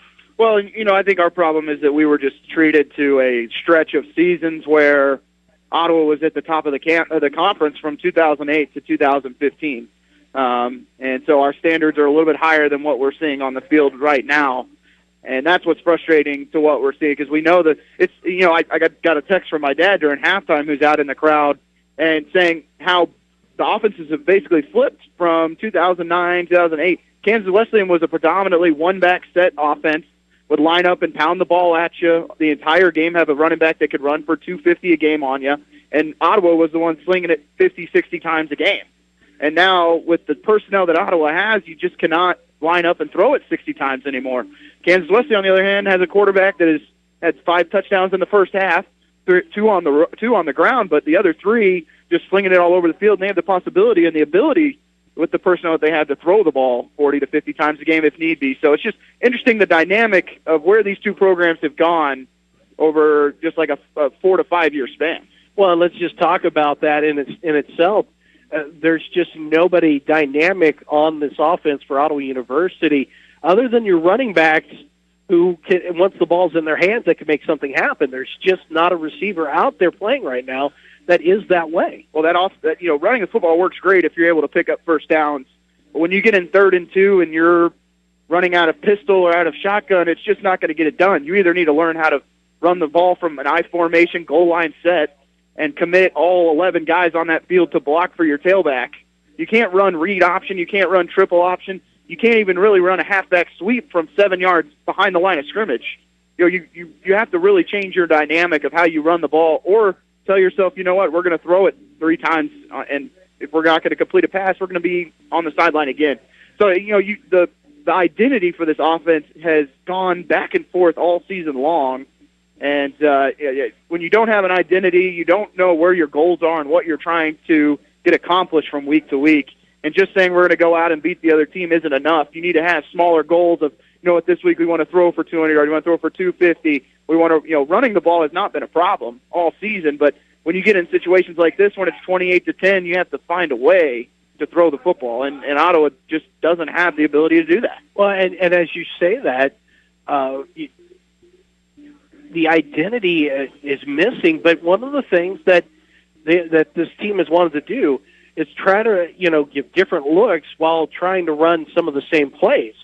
But the problem is, you're not even able to do that. You can't, there's just no creativity. Yeah. And whether that has a lot to do with what you have out there on the field or what that story is, it is such a hindrance because you're just not able to get anything positive going. Well, and how many times have we seen this team on the first drive? I can think of 4 games off the top of my head where we've seen Ottawa come out of the locker room, receive the opening kick, and walk it down the field and score a touchdown. You can go back 5 games: Bethany, Friends, Concordia, St. Mary's, Bethel. I mean, it happened 6 times this year, at least. Well, take a look at and I think if you go back and take a look at the drives, Braves' first drive, they get a field goal. Second drive, they put it in the end zone. And then all of a sudden, a 3-and-out, an interception, a 3-and-out, and then the half. They start out hot, and it's just almost they throw everything out there, and then they got nothing left for the rest of the game. Well, and that's adjustments being made by the defense, but we've said it week after week after week. They get that first drive. They have a nice combination of throwing the football and running the ball. So in Ottawa, have some success running the ball. So teams creep their 7, 8, 9 guys into the box. So what do you have to do? You have to give at least a look that you can throw the ball. We saw Byers on that first drive throw 2 very difficult corner routes to Uribe on this front side, and then he threw one, I believe, to Williamson or another receiver to pick up a big first down. They threw it into the flats to the running backs, but they just get locked in on certain receivers to where they'll just take away that one receiver, and then you can't go to anyone else. We talked in pregame while the KCAC semifinals are going on for volleyball about how coming into the season, Dylan Wheeler was an all-conference pick. Haven't used him at all. Been very limited on getting him the ball. Connor Cox has done some things at times to help this team. But you get locked in on receivers, and that's how the interceptions are thrown. And throwing into triple coverage like what Byers did on the interception in that second quarter really changed the dynamic of what the offense was doing. So if you're Kansas Wesleyan, why not load the box with 9, 10 guys? Take some chances blitzing and making plays and forcing Ottawa into 3rd and 5, 3rd and 6, 3rd and 7. And don't get us wrong. This Kansas Wesleyan team is fantastic, especially when you've got a quarterback like Cordova who can do it not only with his feet, but can do it through the air. I mean, 5 touchdowns in the first half. Right now, we would take half of that, in all honesty. So Kansas Wesleyan is doing everything that they should be doing. And when you take a look at the stats here, Casey, it tells you Kansas Wesleyan 301 yards in that first half. 301 yards. They scored on all 5 possessions. They had 5 possessions that happened and scored on all 5. You really didn't even get them into 3rd down. I mean, the yards per play is still near 10 yards before they even take the snap. Yeah. And yet the Braves have 11 first downs. They have 164 yards of offense. They've got 94 on the ground, 74 through the air. But it's just not good enough. And a lot of that has to go to your defensive side, Casey. And we've seen this over the last few weeks, and you've kind of seen it coming, where the defense just is not able to get off the field on 3rd downs, but also not able to get not only getting off the field on 3rd down, but when you know, no matter what, you can either do a go route or go take it right up the middle, and you're going to pick up yards, and large chunk of yards. You've got to do something to try to shore that up. And sure, you may not have the horses to do so, but you've got to try something, and it just doesn't seem... Well, if you're Coach Thomas Pearson, you're in a very tough position because you don't have... you're coming into every single game this year, you're going to be outmanned at the receiver position coming at your corners and your safeties. And it's been that way all season, so you either have to decide, you got to either provide some help to that run game and expect your corners to make a play every once in a while, knowing you're going to give up big plays. For a long time, Ottawa was a defense that was a bend but don't break defense. Could find a way to create turnovers, 2 to 3 turnovers a game, and would give up big plays but wouldn't let those turn into 6 points. The sustained drives are the problem coming into this season, and all season it's been a problem. Getting off the field on third down has been a problem the last 7 or 8 years. We knew that coming into the season. But could you create a turnover on third down? Could you create a turnover deep when you're forced deep in your own territory? But even as the field continues to shrink, teams are able to do exactly what they've been doing, getting down the field. We're going to take our last break here, the Advantage Electric halftime show, and when we come back, we'll be ready for second half action. Braves are down 34-10. 2-minute break. You're listening to the Advantage Electric halftime show here on 1220 and 103.7 FM KOFO. You're listening to the Advantage Electric halftime show on KOFO.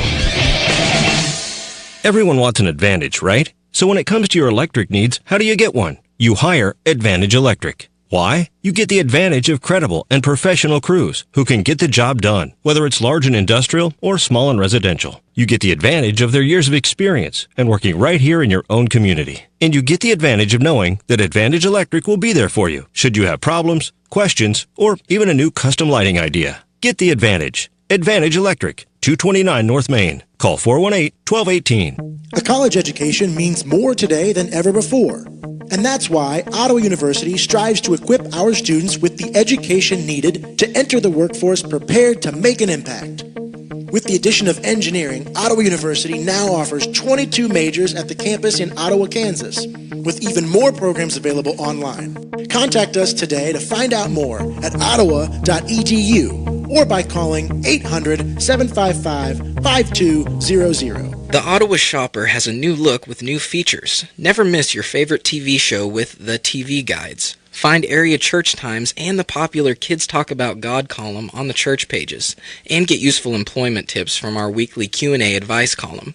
Call 242-4700 to get your Franklin County address added to our subscription list for free, or pick up the Ottawa Shopper at multiple racks around town. That's 242-4700. Quality Structures Incorporated in Richmond is proud to sponsor this KOFO sports broadcast.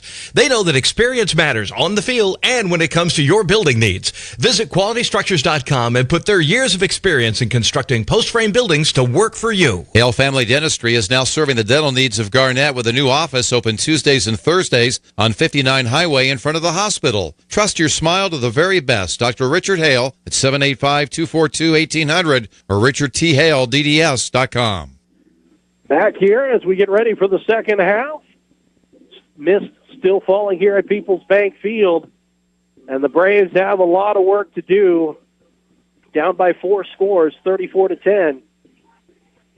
And we will see what they've got in them here, as a lot of questions to be answered here for the final game of the year this afternoon for Ottawa University.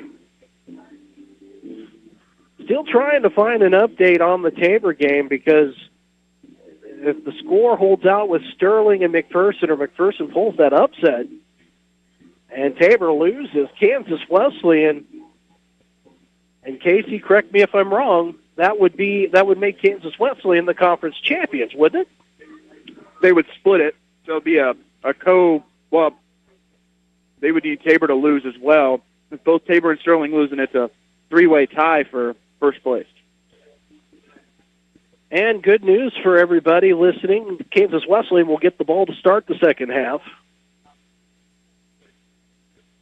They were unstoppable in the first, And so they'll get it here. So the defense has an opportunity for Ottawa to make a statement. Cordova has only missed 3 passes so far this afternoon. Rodriguez ready to kick it away. From right to left. One back for the Coyotes at the 5. Has to step back to the 2 to take it. Runs it up the hash marks. Far side up to 25. The ball comes loose. Are they going to say he was down? I believe that there were whistles. Nope, they're going to say he was and down. Yet again, it's the white hat, Bob, blowing the whistle, not the closest official to the play. And the ball came out not even near the official. Welch lost it. You just wonder where the rest of the officials are this afternoon. Well, and this has been a huge problem officiating in the conference. And a flag flies, Bob, and I believe this one's going to be on Ottawa. I think it may be on the coaching staff. And I don't blame him. I mean, the official making the call, Bob, and this is not me harping on the officials. I know we've gotten in trouble in the past for this. But the official making the call is behind the play. It's not the umpire behind the play that blows the whistle, calling it dead. The ball came out before the player even hit the turf.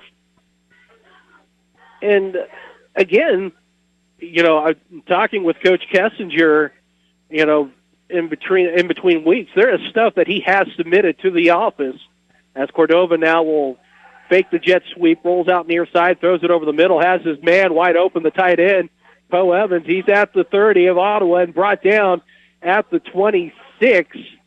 Yeah, simple dig route there by Poe Evans. Ottawa in his zone, and Cordova just fitting it in there nice and tight. 32-yard pass play on the first play. But there are things that the conference office has agreed with Coach K with, as Cordova now will hand it off. No, he's going to keep it himself. Rolls out near side, and he will get rid of it. It'll be caught here on the near side. Is they going to call it a catch? Velez, the linesman, and the back judge talking here. No, it is incomplete.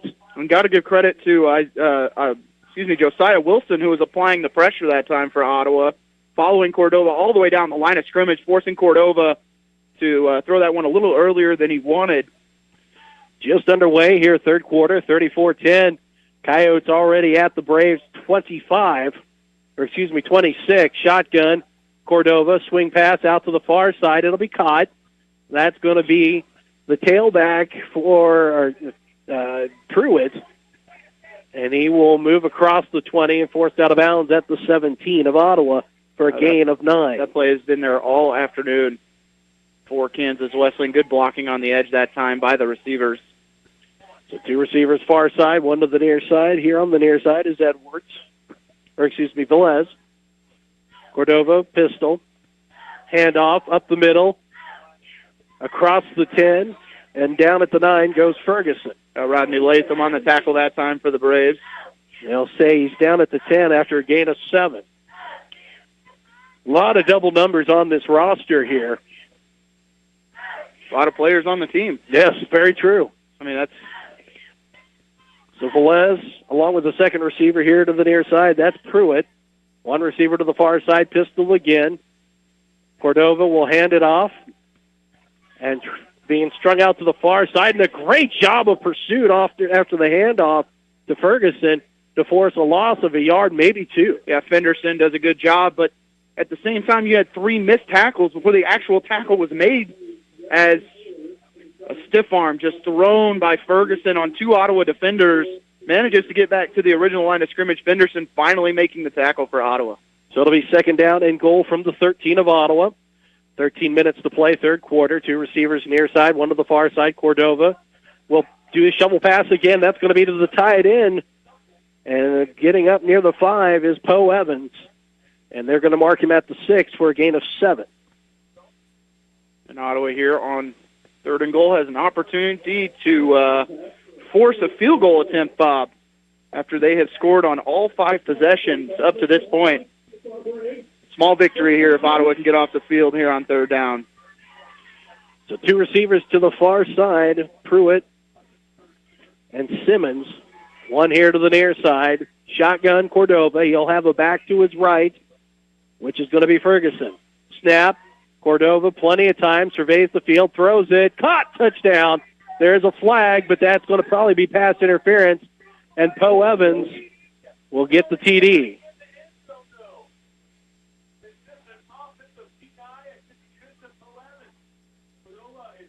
The officials discussing it. It is pass interference against Poe Evans. So the Braves will get a break there. So that's going to push the ball back 15 yards.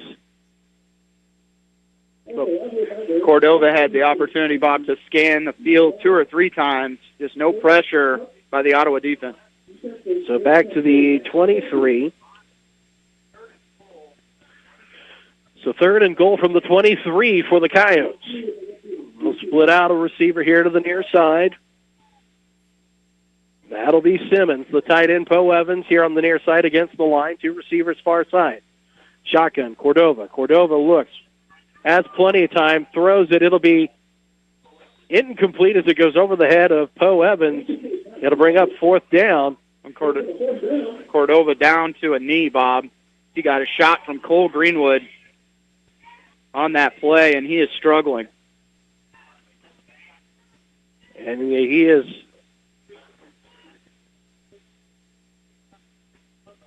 That is going to be something we're going to have to keep an eye on. It looks like, not sure what it would be.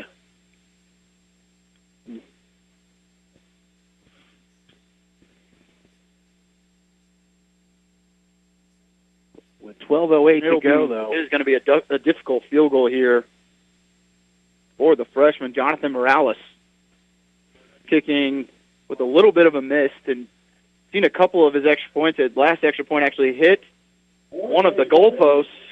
This will be it's going to be middle of the field, Bob, as a 40-yard field goal attempt for Morales. 12:08 to play, 3rd quarter.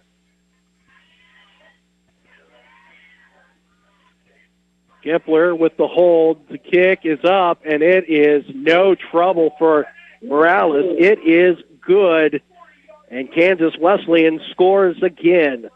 12:03 to play, 3rd quarter, and it's now 37-10, Kansas Wesleyan. We'll take a 30-second break. You're listening to Ottawa University Braves football here on 1220 and 103.7 FM KOFO. When quality matters, choose the best. Choose Adamson Brothers Heating and Cooling.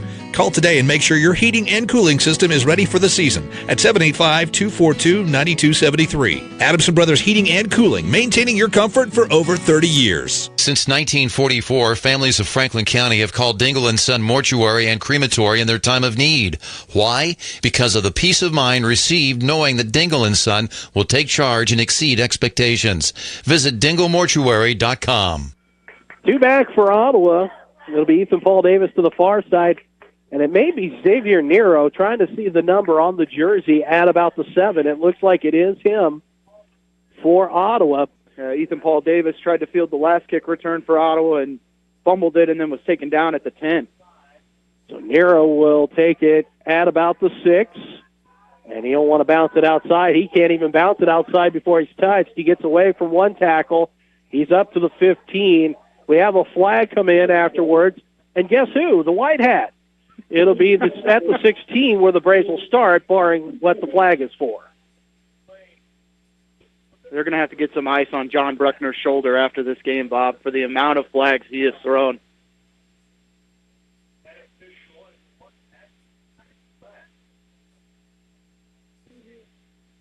It'll be a personal foul against Kansas Wesleyan, so tack on 15 yards.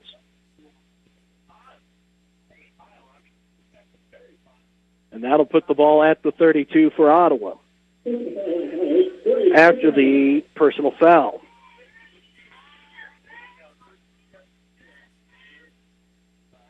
So it'll be Valentine in for Ottawa.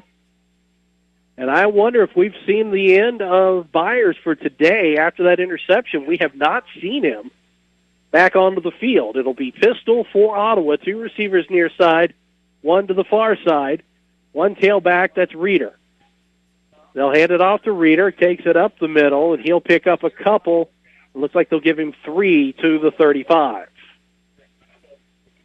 Whole host of Coyotes on that one, Bob. We'll give that tackle to Jared Updegraft, the senior from Meridian, Idaho. It is senior day, so we must give our honors to the seniors. With 11:30 to play, third quarter, 2nd and 7 from the 35 of Ottawa. Pistol again, 3 receivers far side. They'll pitch it out. Reeder wants to find a hole, found a little bit of a one, and he will jet through from the far side of the line up to the 39 of Ottawa for a gain of 4. Back into that 3rd and 3, Bob, where if you're Coach K, every drive's got to be a 4th down for you at this point, so why not run the ball here on 3rd down, see what you can get, see if you can get into a 4th and 1, because throwing the ball has been an issue. Shotgun for Valentine. The Baker transfer. 2 receivers here to the near side, 2 to the far side. It's going to be tipped. The pass will be tipped. They were trying to get it to Reeder here in the backfield on the swing pass. It'll be incomplete. Yeah, I'm not sure if that one got tipped or if it was just a knuckler because Valentine had to throw off his back foot as pressure put on that time by Troy Ward, the 5'9" senior from Manhattan, Kansas. And we'll have a different punter in this time for Ottawa. That's going to be Jared DeMott. We've not seen him a whole lot. He has had punting duties for Ottawa in previous seasons. He had actually punted, I think you got to go back to Bethel when Rodriguez was suspended for that game. Kick is away. It'll be angled here to the near side. It'll bounce at the 25 and roll back a yard to about the 26 of Kansas Wesleyan. And that's where the Coyotes will start with 10:39 to play, third quarter. It'll be at their own 26. Casey, Kansas Wesleyan has started at their own 42, 47, 49, that was the Ottawa 47, their own 49. 15 is the worst so far this afternoon, 29 and 38. Yeah, this team doesn't need short fields, Bob. No, not at all. Braves go 3 and out. It'll be 1st and 10 for the Coyotes from the 26 of Kansas Wesleyan. Ball at the near hash. Cordova shotgun, jet sweep. Braves are able to stuff it out for a loss back to the 20, and a good job there as the pitch went to Welch. But that'll be a loss back to the 20 of 6. I didn't catch a number, Bob. I want to say that was... Yeah, I didn't see who that was on that far side. Ottawa's made some changes here on defense. Jalen King's back in the game here on this near side. I want to give that, I think that was Elisha Allen, Bob, who finally came in and made that tackle. That'll be 2nd down and 16 for the Coyotes. Poe Evans to the near side along with Simmons. One receiver to the far side. They'll fake the handoff. Cordova, plenty of time, lets it rip. As his man, it'll be almost intercepted. And then almost caught, Bob. And Godfrey went up to make the interception, completely whiffed, and then almost making a fantastic catch was Charlie Simmons. But give credit to Jalen King, who was step for step. But Godfrey, again, Bob, just not making a good read. Threw it right over the top of him, did a good job to at least recover and get his hand in the way and force Simmons into making a tough catch. So it'll be 3rd and 16. And the Coyotes will split out 3, including Poe Evans here to the near side. A single receiver to the far side. Cordova will have a back to the left of him. 9:50 to play, third quarter. Snap to Cordova. Surveys the field. Takes off here near side. Gets rid of it. Has a man wide open. First down yardage. Poe Evans. He'll go out of bounds. And that'll be near midfield. And again, Casey, here we go with what Coach Pearson has talked about all year long. As the defensive back stayed with his man instead of trying to bring down the quarterback Cordova, who had players after him, that may not have been a catch. Well, and now it's at the other guys on the field do their job. And you know what? If Cordova manages to pick up the first down with his legs, so be it. But when he's able to find a wide-open receiver 20 yards downfield, nothing you can do. No, that's a 29-yard pass, and it gives new life as it's 1st and 10 from the 49 of Kansas Wesleyan. Pistol look, handoff, and up the middle goes the tailback Ferguson. He'll get into Braves territory to the 49 for a gain of 2. Garcia and Greenwood in there that time for Ottawa. As we look to get you updated stats here on what we have seen so far offensive-wise, for Kansas Wesleyan. Right now they're cruising towards 600 yards of offense as it's 2nd down and 8 from the Braves' 49. Ball at the near hash. Cordova steps back, 7 steps, drops the shot, gets rid of it. From the 49 of Kansas Wesleyan. Clint Godfrey will pick it off. He took a knee at about the 19. Not sure why that was, but he took a knee. Sometimes you just don't want to run with the ball after you get an interception, Bob. Basically just a punt here for Kansas Wesleyan. Cordova taking another shot downfield, and he took a shot on that play from Cole Greenwood as he let that one go.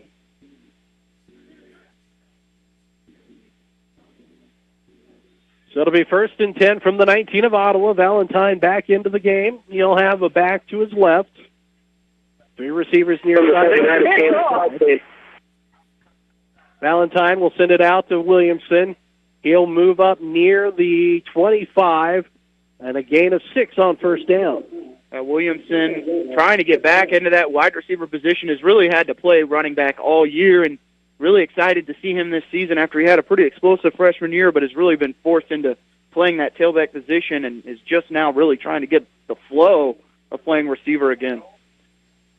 So 2 backs behind Valentine, 2 receivers far side, 1 to the near side. Handoff. That's Reeder.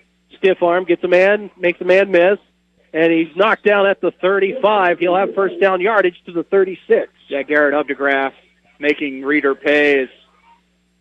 Reeder has to start protecting himself, Bob. He runs straight up and down. Not a big tailback anyways, but takes a big shot from Updegraff. 1st and 10 from the 36 after a gain of 11 by Reeder. Again, 2 backs into the backfield. Jones, and that may be Ethan Paul Davis. 2 to the far side, 1 to the near side. Handoff. Davis up the middle. Makes a man miss. Goes outside. 45, 50, 45, 40. He's at the 35. He'll be shoved out of bounds with a nice run by Ethan Paul Davis to the 30-yard line. Also a player the Braves were counting on coming into this season, but was out for the first 3 games, and saw him take over some games last year. Ethan Paul Davis showing a little bit of a glimpse of what we hope to see next year. 34-yard run there. Valentine again with the 2 backs. They'll fake the handoff. Valentine in trouble, has to get rid of it. It'll be caught by Ethan Paul Davis, and the Braves turn a negative into a positive as that'll be a gain to the 24. So we have an injured Brave. And, Bob, I'm not sure how the officials didn't throw a legal man downfield there on Ottawa, as they had 3 linemen that were at the 24-yard line, and Ethan Paul Davis caught that at the 25. So Ottawa does manage to pick up 5 yards, but luckily the officials didn't throw the flag.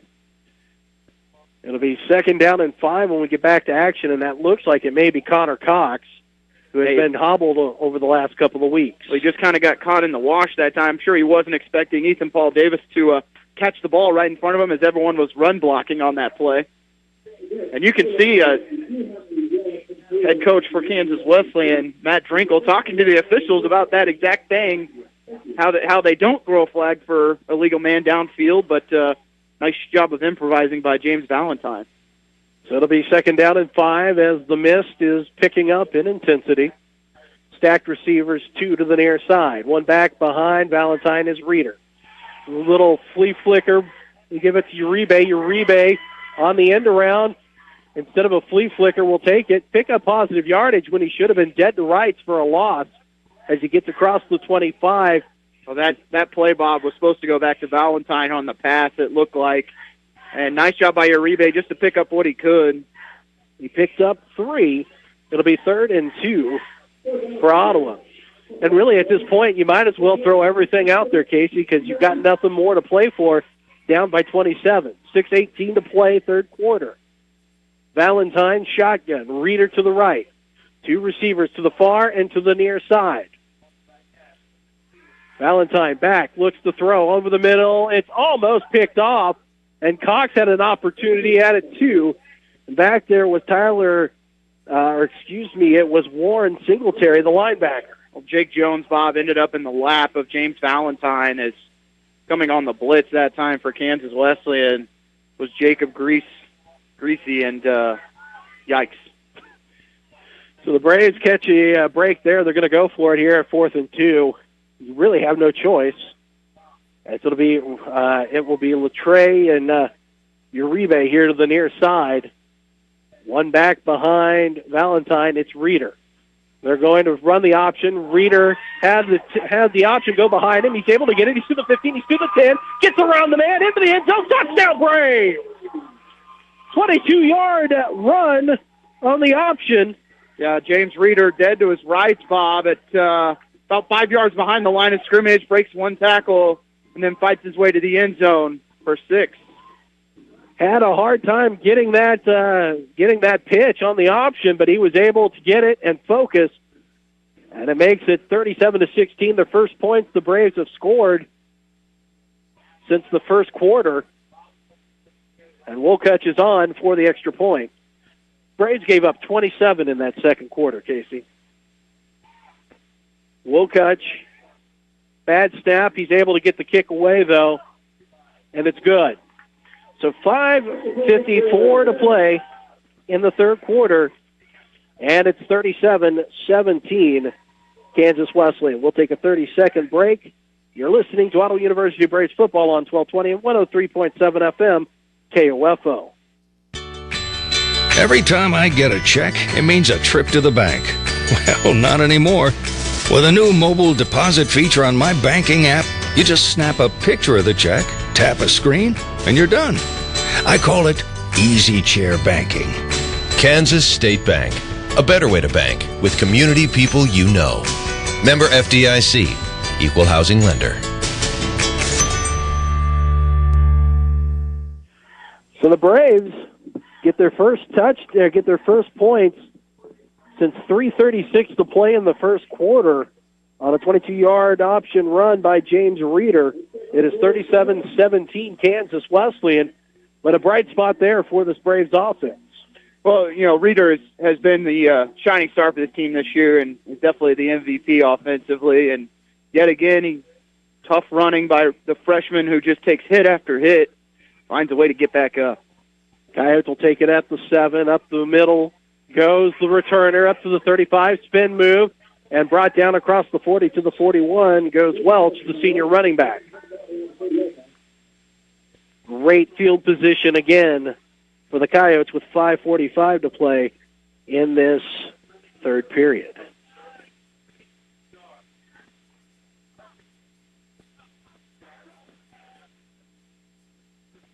Cordova is back out for Kansas Wesleyan.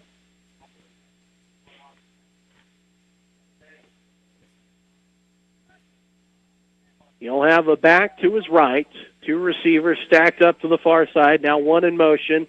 And again, they'll go with the jet sweep. The Braves are there to wrap it up and bring it down quickly as Welch doesn't get around. He'll lose a yard to the 40-yard line. Yeah, Rodney Latham there for Ottawa, coming on the blitz the whole way. Ottawa king on that jet sweep when Welch is in the game.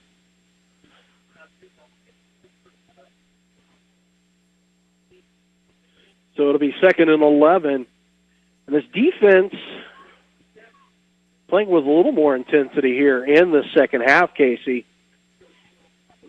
Kansas Wesleyan intercepted on their last drive, the first time they hadn't scored. As Cordova goes into the shotgun, 2 receivers both sides of the field. Cordova gets away and lets it rip, and Godfrey's going to pick it off at the Braves 30. He's going to get up to the 35 and brought down at the 37. Belcher him in the face of Cordova that time and forced him to throw it into coverage and taken away by Clint Godfrey. So 4:54 to play in the second straight drive. This defense gets a turnover, and they'll start Will Ottawa at their own 37. Well, when you're finally able to put pressure on the quarterback, it can force some ugly throws, and the last 2 drives, Ottawa finally putting pressure on Cordova. Ottawa with an opportunity to make this one a little more interesting. So we'll have 2 receivers here to the near side. It'll be Valentine shotgun, Reeder to his left. We'll see if Coach K wants to go deep on this first play here.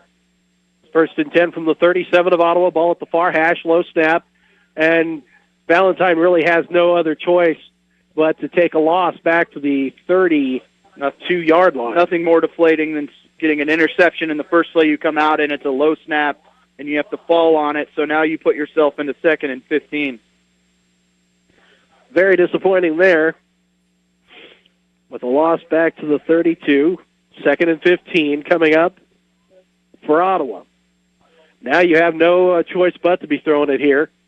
2 receivers to the near side, 1 to the far side. The tight end Wheeler moves from far to the near side, 1 back in the backfield, and they'll hand it off to Reeder, who wants to go up the middle, and he'll pick up a yard to the 33. Quickly 3rd and 14 here for the Braves, and Kansas Wesleyan seemed to know that one was coming from the beginning. Yeah, chance to get some momentum, and you let it slip away with 3:56 to play, 3rd quarter. So big 3rd down coming up here for Ottawa. There will be nobody in the backfield. Trip set to the far side. Twins here to the near side. Ball will be in between the hashes at the 33 of Ottawa. 5 on the play clock. Valentine with 3, 2, 1. Gets the snap. They'll swing it out quickly. Slant route, Uribe, and he'll be brought down at the 38. How is that not a helmet to helmet? As Crichton Webb lowered his head and drilled Mauricio Uribe in the side of the helmet. This linesman on the near side, no flag. So that'll bring up 4th down and about 10. We'll go ahead and we'll call it 9. As the Braves will punt here as DeMott back out. 1 back for the Coyotes. Good snap. Not a bad kick. It'll be taken on the run at the 31 by Kansas Wesleyan's Geisler. And he will go out of bounds at the 36, it looks like. And Kansas Wesleyan getting into the face on the sideline. You know, Geisler got in the face of Fenderson after that one. Not happy with being forced out of bounds. So the Braves will start at the Coyotes will start at their own 35 after a 3-and-out by this Braves offense. 2:41 to play in the 3rd quarter. Cordova sends a man in motion. They'll fake the jet sweep, try to take it up the middle on the handoff. A couple of juke moves, but not a lot, maybe 2 yards, and that's what it looks like they'll give him to the 37. Jonathan Dawson yet again causing havoc from his defensive line position, the senior from San Luis Obispo, California. Ferguson took it right up, couldn't do much with it. So it'll be 2nd and 8 from the 37, ball at the near hash. Cordova again with 1 tailback behind him, Ferguson. Again, they'll hand it off. Finds a little bit of room there on the far side of the line, but just 3 to the 40-yard line. And it'll be 3rd and 5. 376 yards before that play by this offense for Kansas Wesleyan.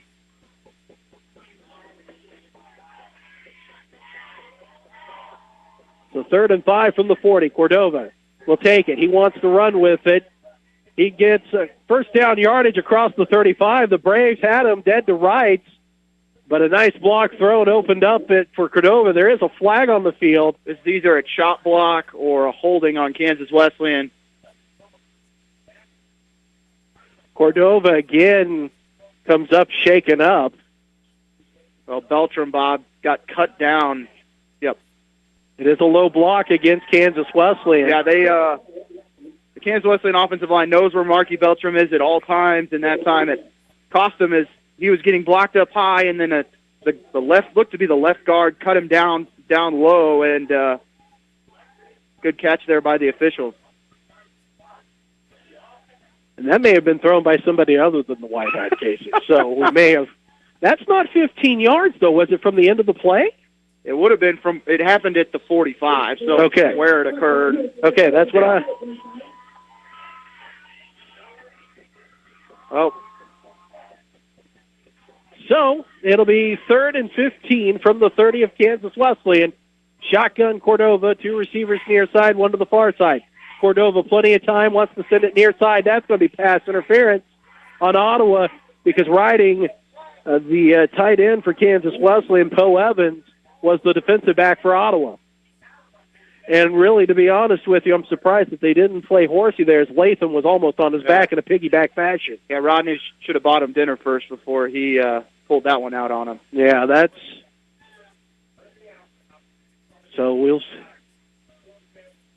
So that will be pass interference against Ottawa, and that will give the Coyotes a first down. The only thing I can think is Ottawa sideline talking to the officials as the pass was high, but going over the back of the receiver is going to get a penalty called on you every time. So that'll move the ball to the 40. And is it not...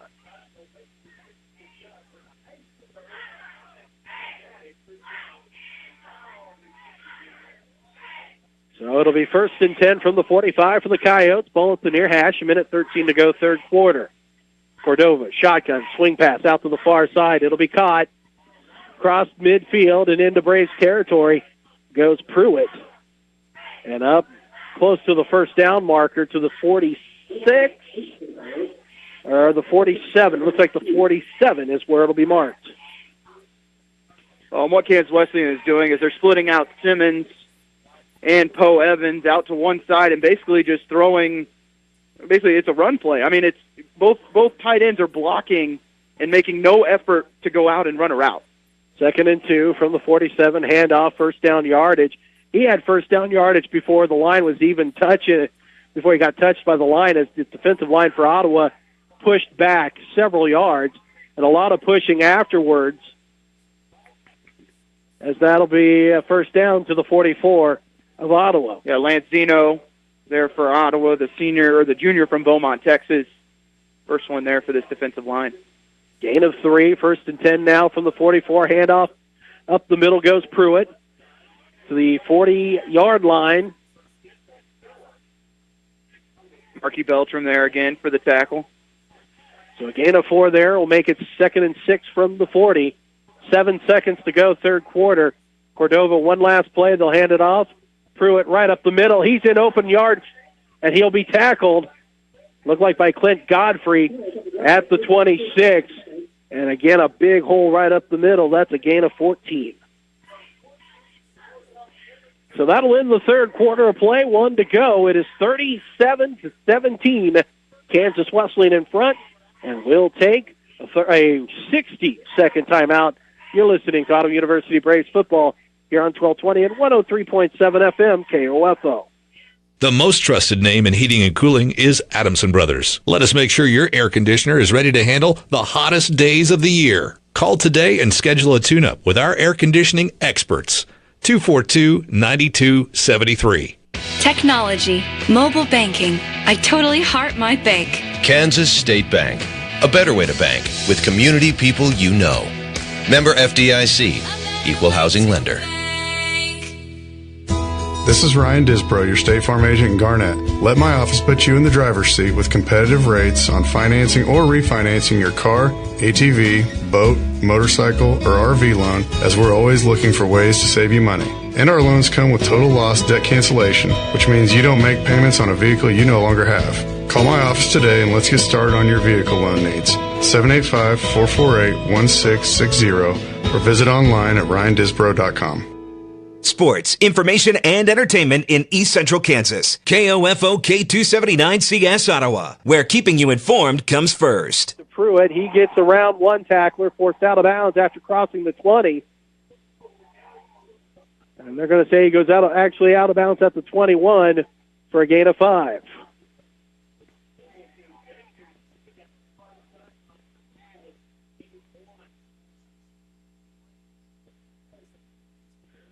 So, Casey, again, as you're talking about, nobody over there, those tight ends not even running a route, just blocking it. Does it matter if it's thrown into the backfield? No, it doesn't. It's not. He's throwing. Basically, it's the exact same play there again. Ball comes loose, same play. It goes out of bounds. And Kansas Wesleyan catches the break as the pass was thrown over to the far side to Welch. It pops out If they were throwing it behind the line of scrimmage, yes, they could block, but they're not. I mean, he's coming from his slot position out of trips. They're going to call it incomplete. So it'll be 3rd and 5. Sorry to cut you off there. No, you're okay. But handoff this time, Welch will take it up the middle, and he will pick up a couple of yards to the 18. So a gain of 3. It'll be 4th down. So 4th and short. Coyotes look like they're just going to go for it. And really, why wouldn't you if you're getting 7.8 yards per play? 14:09 left to play, 37-17. Coyotes in front, 3 receivers far side. Cordova will roll out here to the near side. His pass was for Welch here to the near side, and he overshoots him. It'll be incomplete and a turnover on downs. So the Braves will start at their own 18. And this defense on the last 2 drives have, last 3 have either forced a turnover or a turnover on downs. 13:58 to go. Braves will start at their own 18. Valentine will have 2 backs behind him. One to the left is Ethan Paul Davis. One to the right is Reeder. Single receivers to both sides of the field. 2 here to the near side. One to the far side. Handoff Reeder. Big hole! And he's off to the races. 35, 30, to the 40. He lost the football. The ball came loose, but it wasn't after he hit the ground.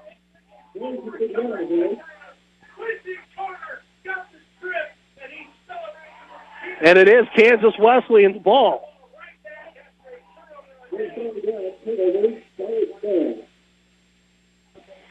It's too bad we don't have an instant replay. I would have liked to have seen if he was down when the ball came loose. But it'll be Kansas Wesleyan's ball with 13:47 to play at the OU 41.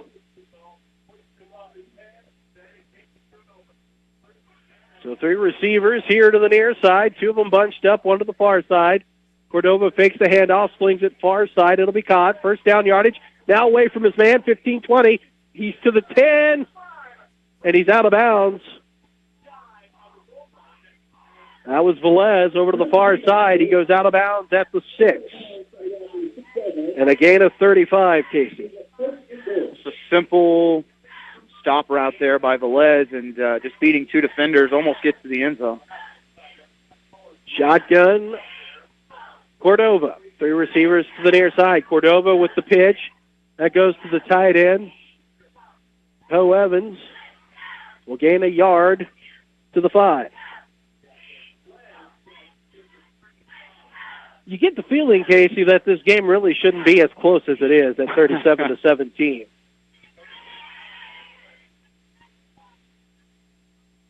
But the Coyotes, in a sense, with those interceptions, you talked about that they needed to really put some points on the board today, especially if things go their way. As Cordova, shotgun, will hand it off. That's going to be Welch. He takes it right up the middle. He stood up and driven back. But he'll get up to the 2, it looks like, with a gain of 3.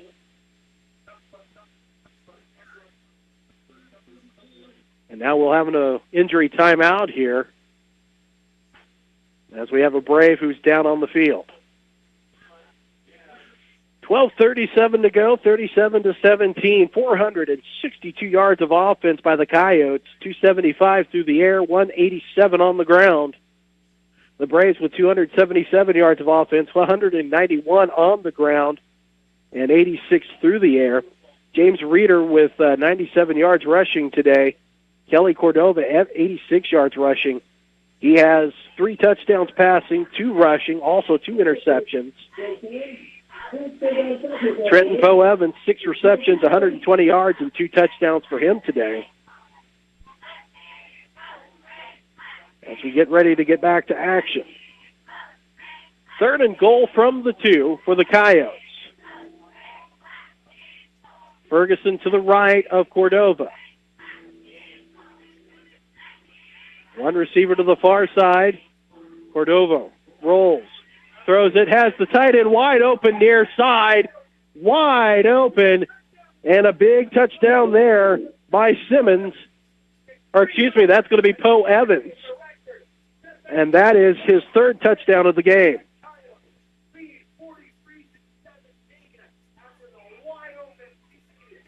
And again, wide open, Casey. Well, they just basically took varsity right, took the entire offensive line, all the other receivers, overloaded that right side, and had Poe Evans just come on a little drag route. And both linebackers and safeties all got their eyes stuck in the backfield looking to that right side of the field, and Poe Evans all by himself. So 12-13 left to go here in the game. And the extra point is up, and it's good. So with 12-13 to go, it is 44-17.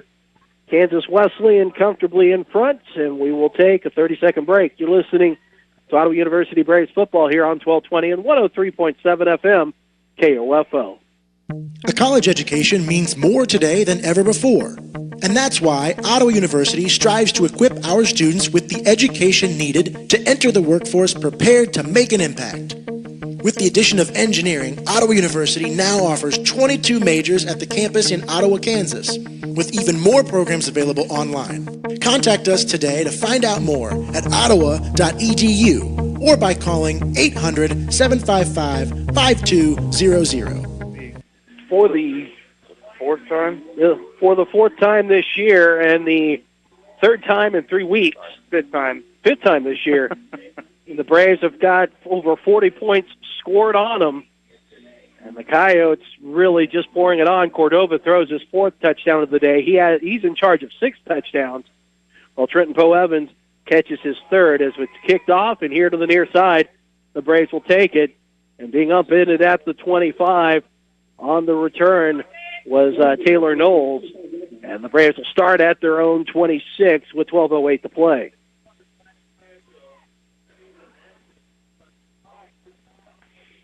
Casey, walk me through what's going through your mind right now.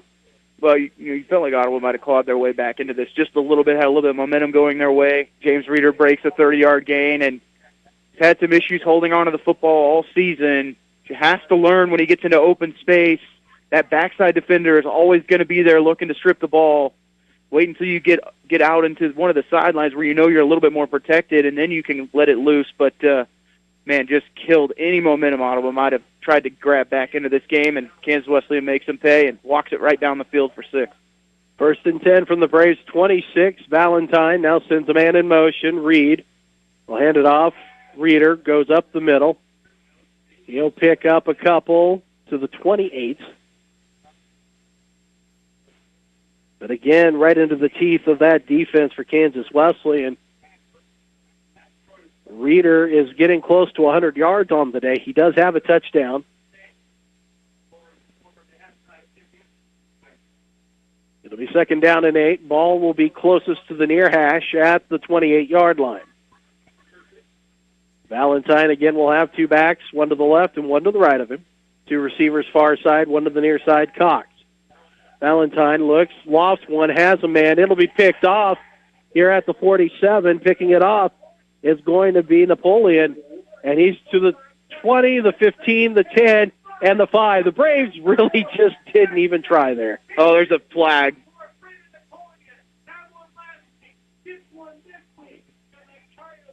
So we'll see what this flag is for. Yeah, it's going to be defensive pass interference, Bob. There's the intended receiver was looking back at the official. Yeah, you read that giving the official a whole host of words. And they're only calling the hold, which is surprising because Uribe had his arm pulled all the way back behind him, didn't even get the opportunity to make a catch. So that gives the Braves new life, as that'll put the ball at the 38 after the penalty for a hold.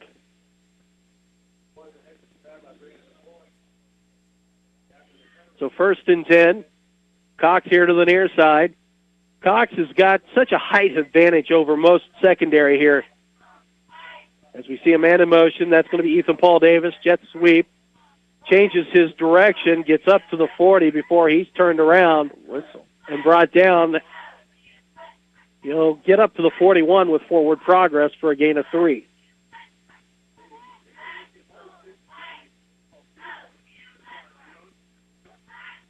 It looked like there was a flag, Bob, that came in, but they picked it up. This linesman on the near side threw one, and wasn't his turn. It'll be 2nd down and 7 from the 41. Williamson in your rebate near side. Reed to the far side. Pistol look with Reeder as the tailback. 10:35 to play. 8 on the play clock. Light mist, or actually heavy mist, maybe light rain. Ooh, Reeder just got high load at the 40. It'll be a loss of a yard, and that did not look pretty. But Reeder will get up. But that was a hard hit. So a loss of a yard will make it 3rd and 8 for Ottawa. Today, Ottawa on 3rd downs, 4 of 12, Casey. Parker Williamson back in, Bob, along with Latrey Reed, who had one catch early in the first quarter, guy who you felt like Ottawa was bringing along offensively. Haven't gotten him the ball much here. The receivers to the near side, one to the far side. Shotgun for Valentine. Faces some heat. He's going to find Reeder, who takes a big shot. He gets up to the 48 is where they're going to say. This linesman here on the near side doesn't even give him the forward progress. They knock him he got hit at the 48, and they have him at the 46.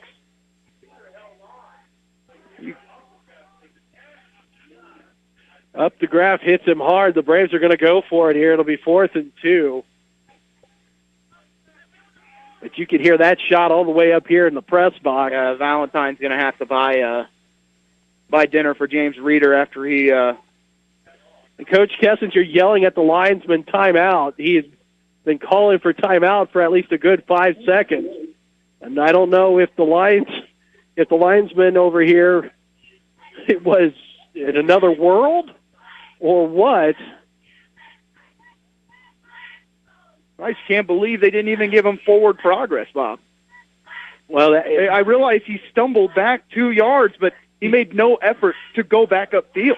Well, he stumbled back because of the shot. Yeah, it wasn't him. Yeah, it wasn't him going backwards. He was at the 47, at least the 47 and a half, and one official had him at the 44. Well, we do. There's just not much you can say. I mean, really, there's just not much. As the mist now slowly maybe getting ready to turn into a light rain, but it's a pretty heavy mist out there now. It's going to be 4th and 2. The Braves are going to have to be careful here with they're going to go under center with one back in the backfield. Handoff. And the Braves are going to pick it up as they drag into midfield. Let's see who that was on the carry. That was Jones, who drug a couple of Kansas Wesleyan players with him, and they'll pick up a 1st down. And we got hot dogs and hamburgers being thrown into the stand. If you wait long enough, they'll just give it away, Bob. Dogs and cats living together, and that's pandemonium here at People's Bank Field. 2 receivers to the far side. Valentine with the pistol. Jones will be the tailback. Handoff. Jones goes up the middle. He's going to drag several players with him across the 45 of Kansas Wesleyan and down to the 44 for a gain of 6. Casey, I'm going to ask you what you think. Do you think the offense has looked sharper with Valentine out there here today? It's really difficult to say, Bob, because he came in when Ottawa was already down by 3 scores. But he's managed to put some drives together. Besides the interception and the fumble by Reeder, they've done a pretty good job of moving the ball here in the second half. Wheeler will be a fullback. Jones the tailback behind Valentine. 2 receivers far side. They're going to go for the option, pitch it out. Jones, he's got yardage, 35-30, and he'll be brought down at the 20, they're going to say the 29 of Kansas Wesleyan. A gain of 15. Nice pitch there and choice by Valentine. I know he took a big shot, but got it out to Jones, and he was able to get to the perimeter and pick up some good yardage. 7:43 to play.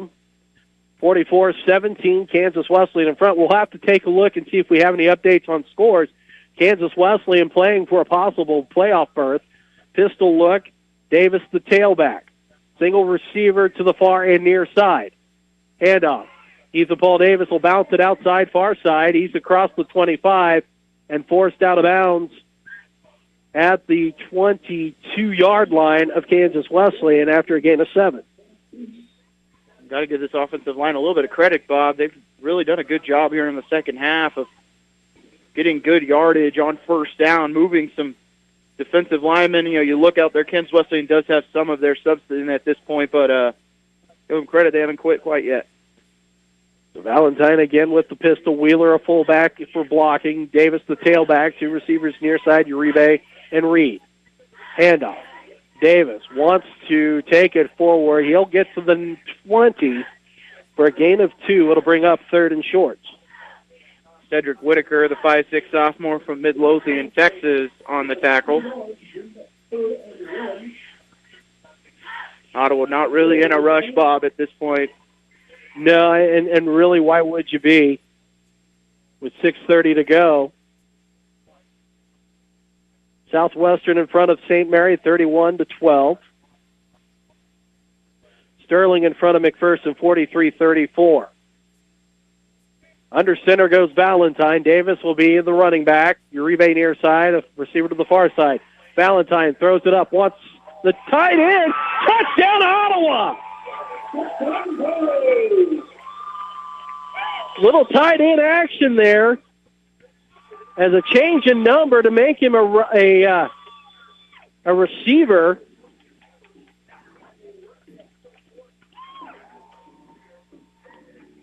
As that's going to be Blake Holman. Blake Holman will catch the touchdown pass, 20-yard, and the Braves are on the board. Holman was used as an extra line, as a tight end on the line. Holman, the 6'3" junior from Independence Community College.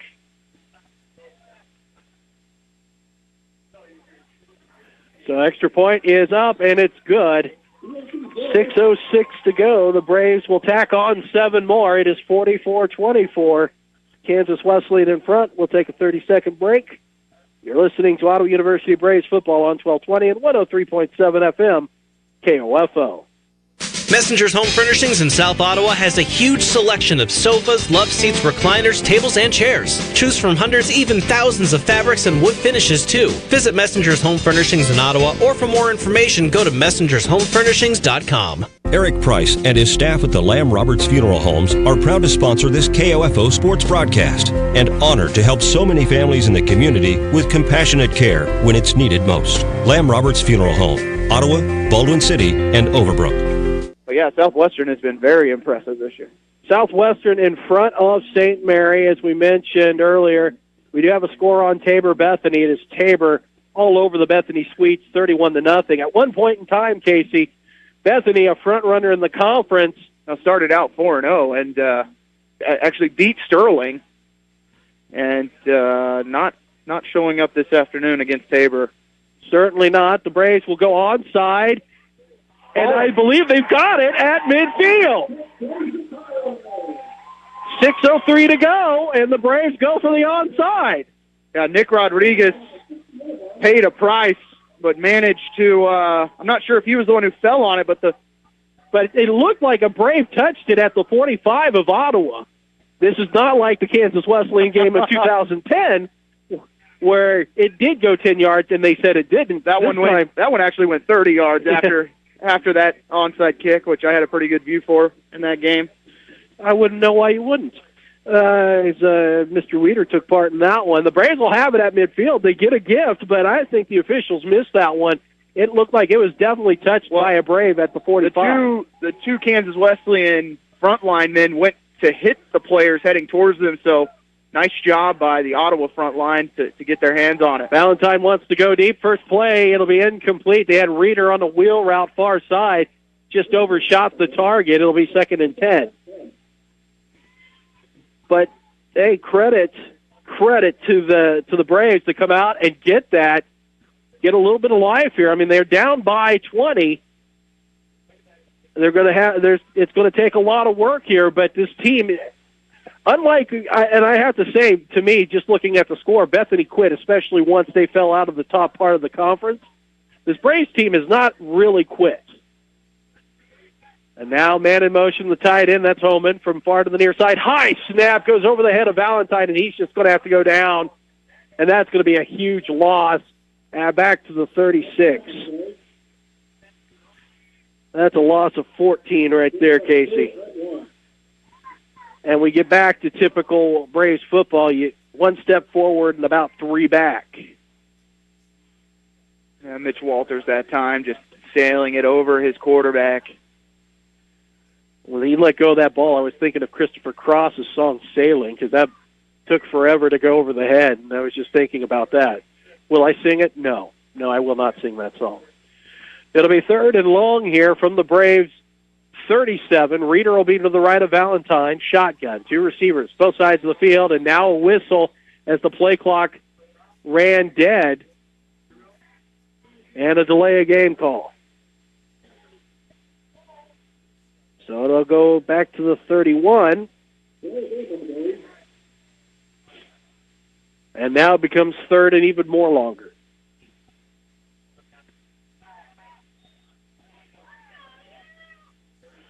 So 5:08 left to go, 44-24. Braves trying to make this a little bit closer. But it's going to take a long pass here as it's about 3rd and 25, maybe longer than that. It's going to be caught at the 40, the pass by Valentine. It'll be caught by Williamson at the 42. The Braves will have to punt it away.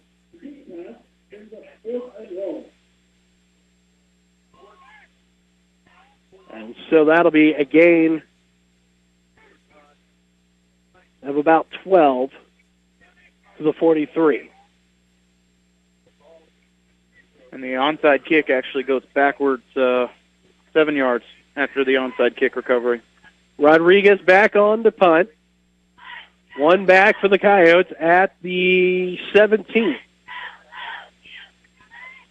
Rodriguez's last punt was not a good one. No, the Braves are going to go for it. Rodriguez takes off with it, and that went nowhere on the fake. He wanted to throw it, couldn't do it, and that'll give Kansas Wesleyan great field position. But really, you can't.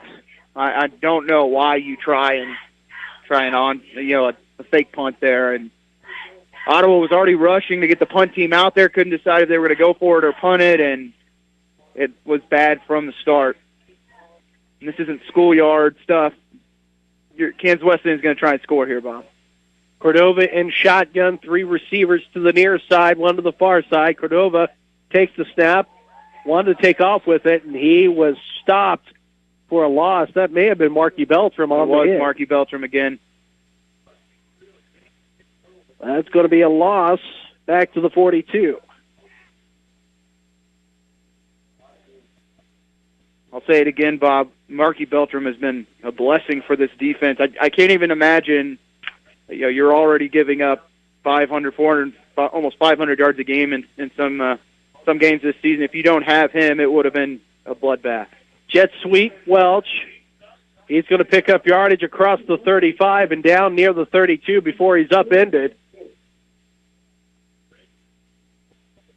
And that will make it 3rd down and short, about 3rd and 1 from the 32. Cordova shotgun, 2 receivers both sides of the field. Cordova with it will go outside, spins around, picks up the first down at the 30, and it looks like that's where he stepped out of bounds. So he got enough for the first down, a gain of 2. Latham forced him out of bounds here with 2:52 to play. We'll see three receivers split out here to the near side. Les one of those. Shotgun. They'll swing it out on the pass. And making the catch here on the near side was Pruitt. And he will slide forward to the 25 for a gain of 5. In that time, Bob, you had 3 tight ends. I'm not sure Kansas Wesleyan has a wide receiver on this team because Velez, Simmons, and Poe Evans are all tight ends. So they'll hand it off. Pruitt will go straight into the line, and he actually loses a yard back to the 26.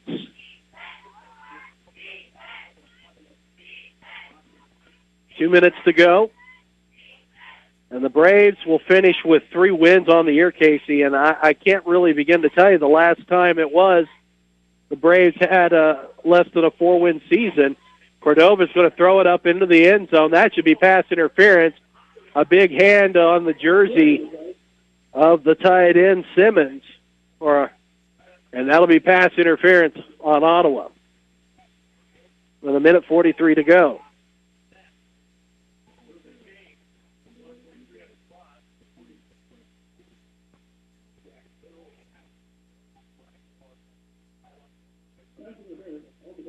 So that'll move the ball into the red zone and put it at the 11 of Ottawa.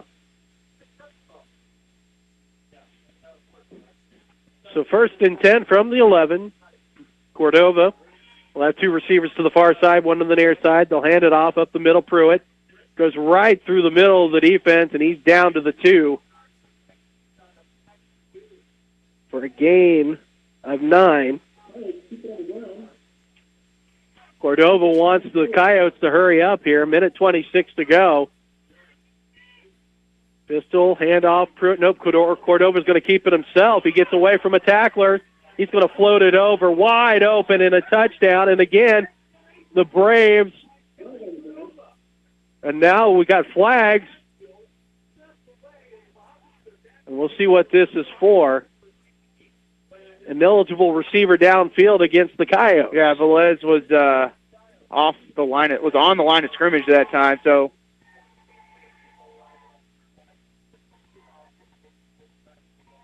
So that'll push the ball back.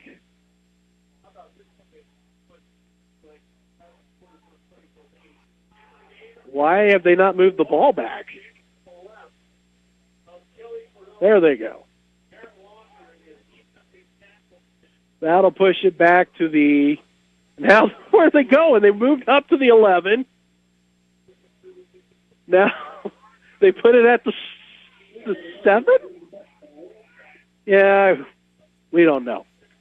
Cordova will be in pistol. 2 receivers to the far side, 1 to the near side. They'll hand it off up the middle. That's going to be Garrett Walker. He'll move up to the 5 and be brought down at the 4. It'll be 3rd and goal with 60 seconds left to go. Cordova, pistol again, handoff up the middle and plowing up to the 1, but he does not get in.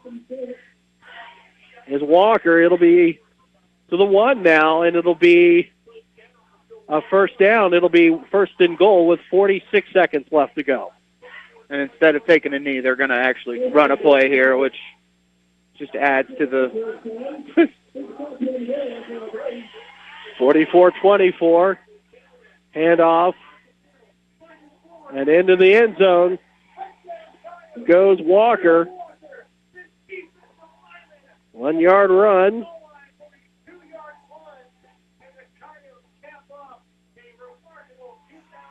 And it is 50-24, barring the extra point. And now they're going to go. Are they going to go for 2? No, they'll kick the extra point. Cordova is out. He is not the normal holder. And for those listening, Kansas Wesleyan got the first down and could have taken a knee to end the game, and instead they run the play to run up the score.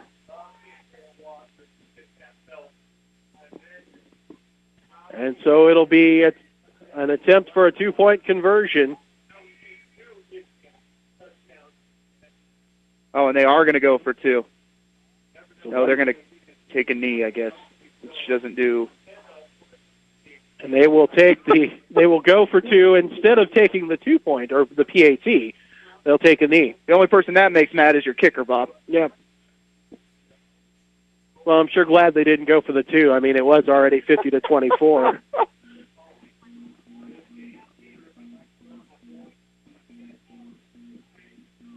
So Kansas Wesleyan will kick it off with 29 seconds left to go.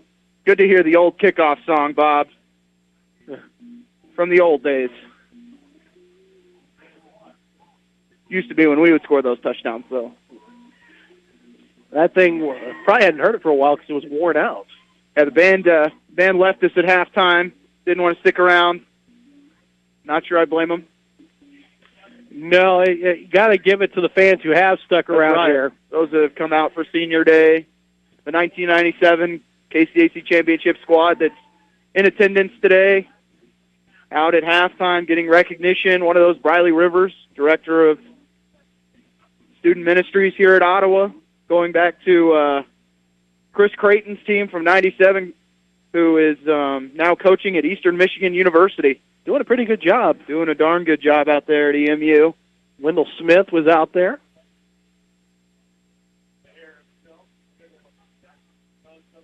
Kick is away. And it'll be taken by Reed at the 6 for Ottawa.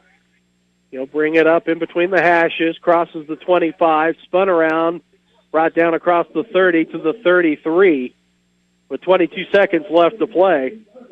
Hard to believe, Bob, we're just 2 years away from the 10th anniversary for the 2009 conference championship team.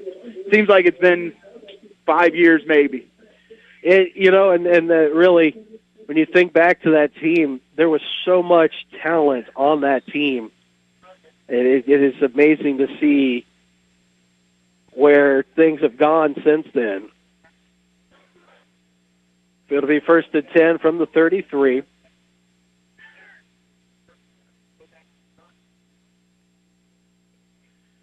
Braves had 3 wins and 04-05 as they'll hand it off up the middle, up to the 39. Goes Ottawa University.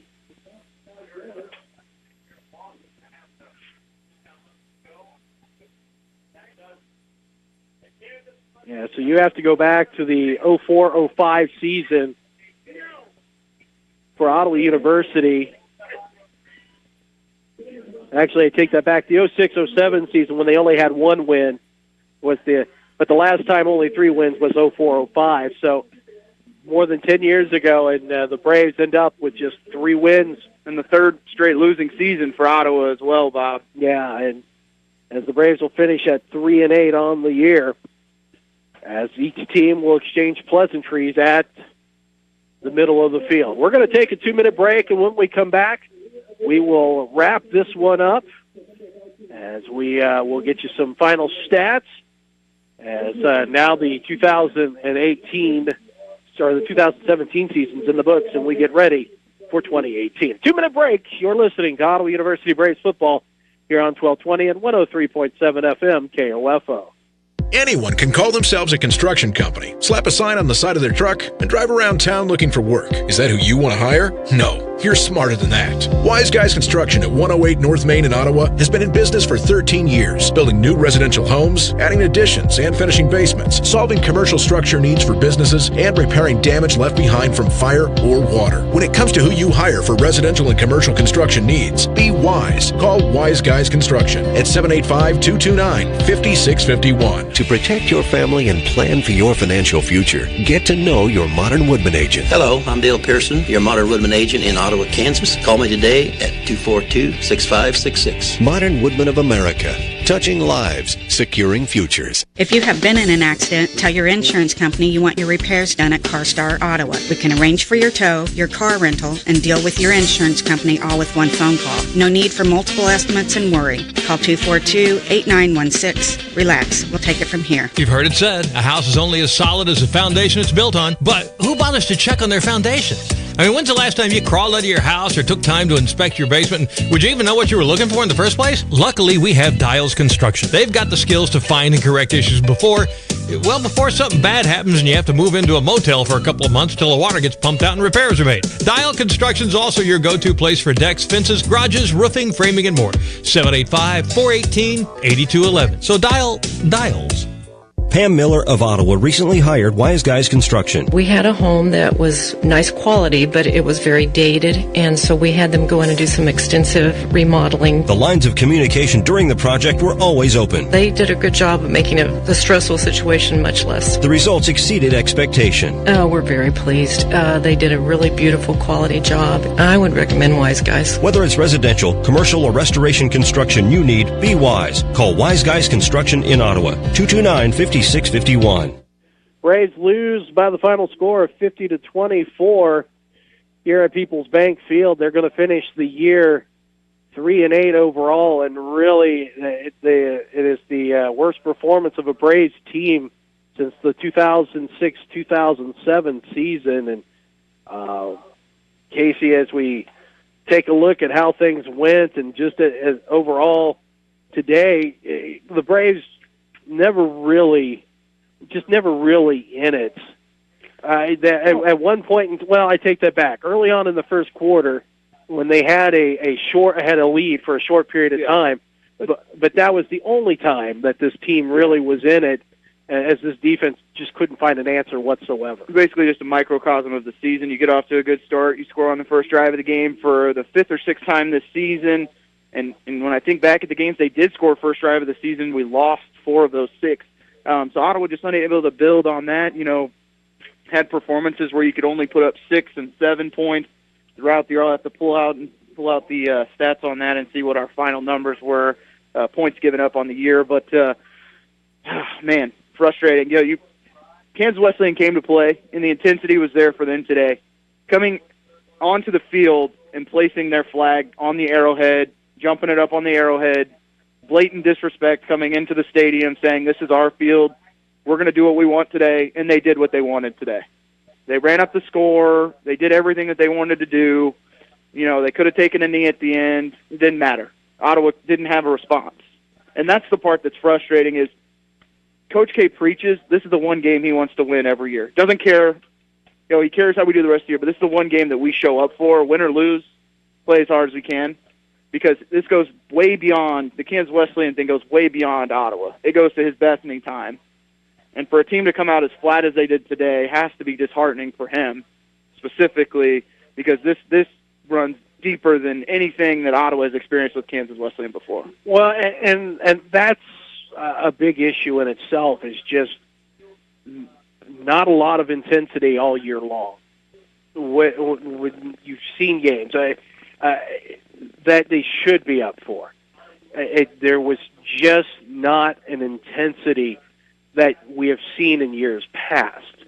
And some of that, you have to wonder if some of that is on the generation of college students right now, where instead of it's about playing football, there's more other things that they're concerned about. And granted, hey, look, nothing wrong with being concerned about getting an education. That's not what I'm saying. But I'm talking about outside of what you've come here to do, and that's a problem that you've got to try to address now in the off season.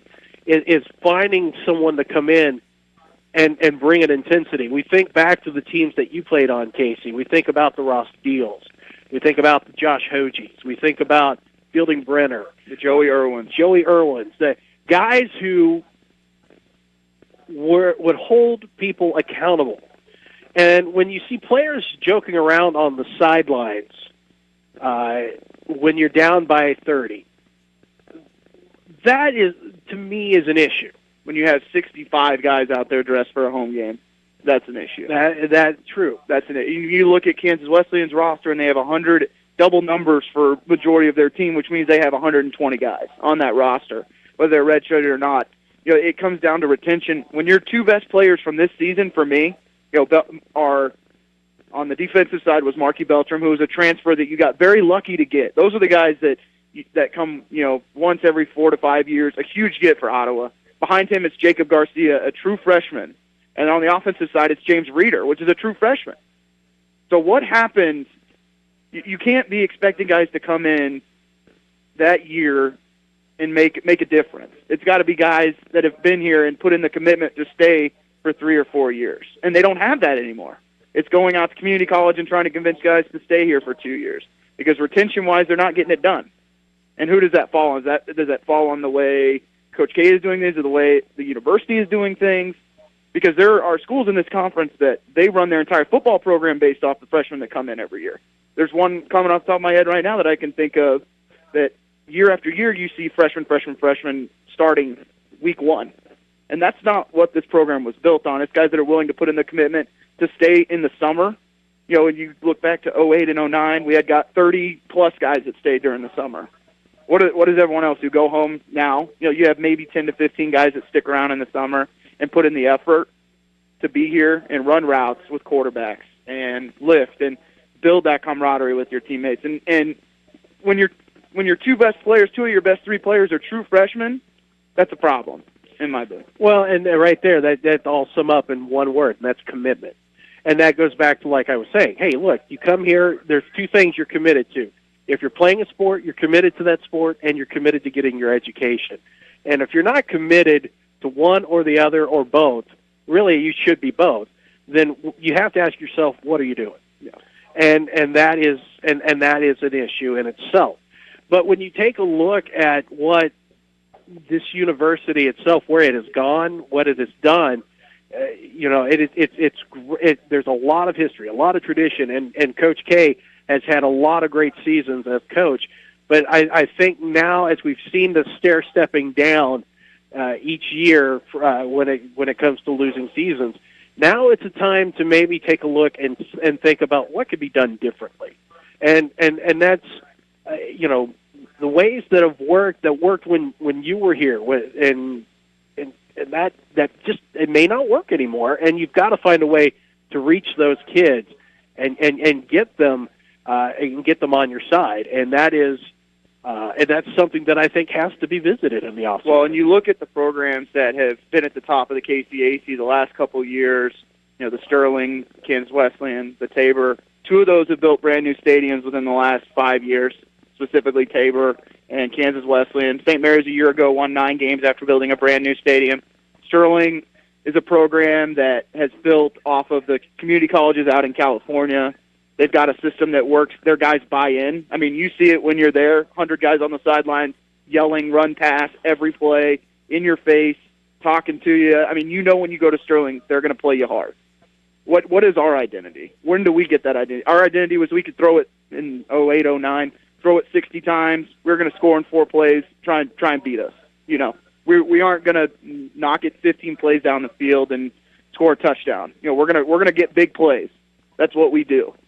And they just didn't have the horses that could do it this year. And is it facilities? Is it, as I mentioned earlier, there's some kids these days that they want the stuff. They want the jerseys. They want the helmets. Kansas Wesleyan has 4 helmets and 50 jersey combinations. If that gets a kid there that stays for 4 years, great.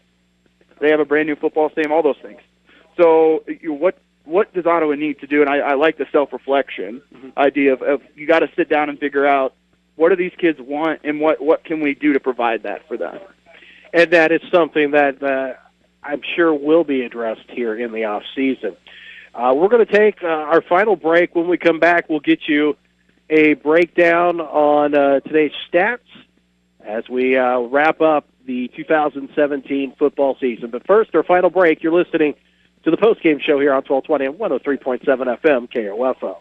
Eric Price and his staff at the Lamb Roberts Funeral Homes are proud to sponsor this KOFO sports broadcast and honored to help so many families in the community with compassionate care when it's needed most. Lamb Roberts Funeral Home, Ottawa, Baldwin City, and Overbrook. Since 1944, families of Franklin County have called Dingle & Son Mortuary and Crematory in their time of need.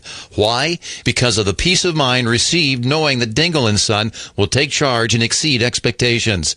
Visit dinglemortuary.com. Community journalism is thriving at the Ottawa Herald. 3 days a week in print and every day online, the Herald's award-winning staff covers the news that matters to you.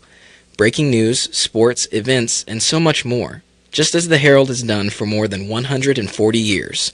Call 242-4700 to subscribe today, or find us online at www.ottawaherald.com, on Facebook, or download our app. You've heard it said, a house is only as solid as the foundation it's built on, but who bothers to check on their foundation?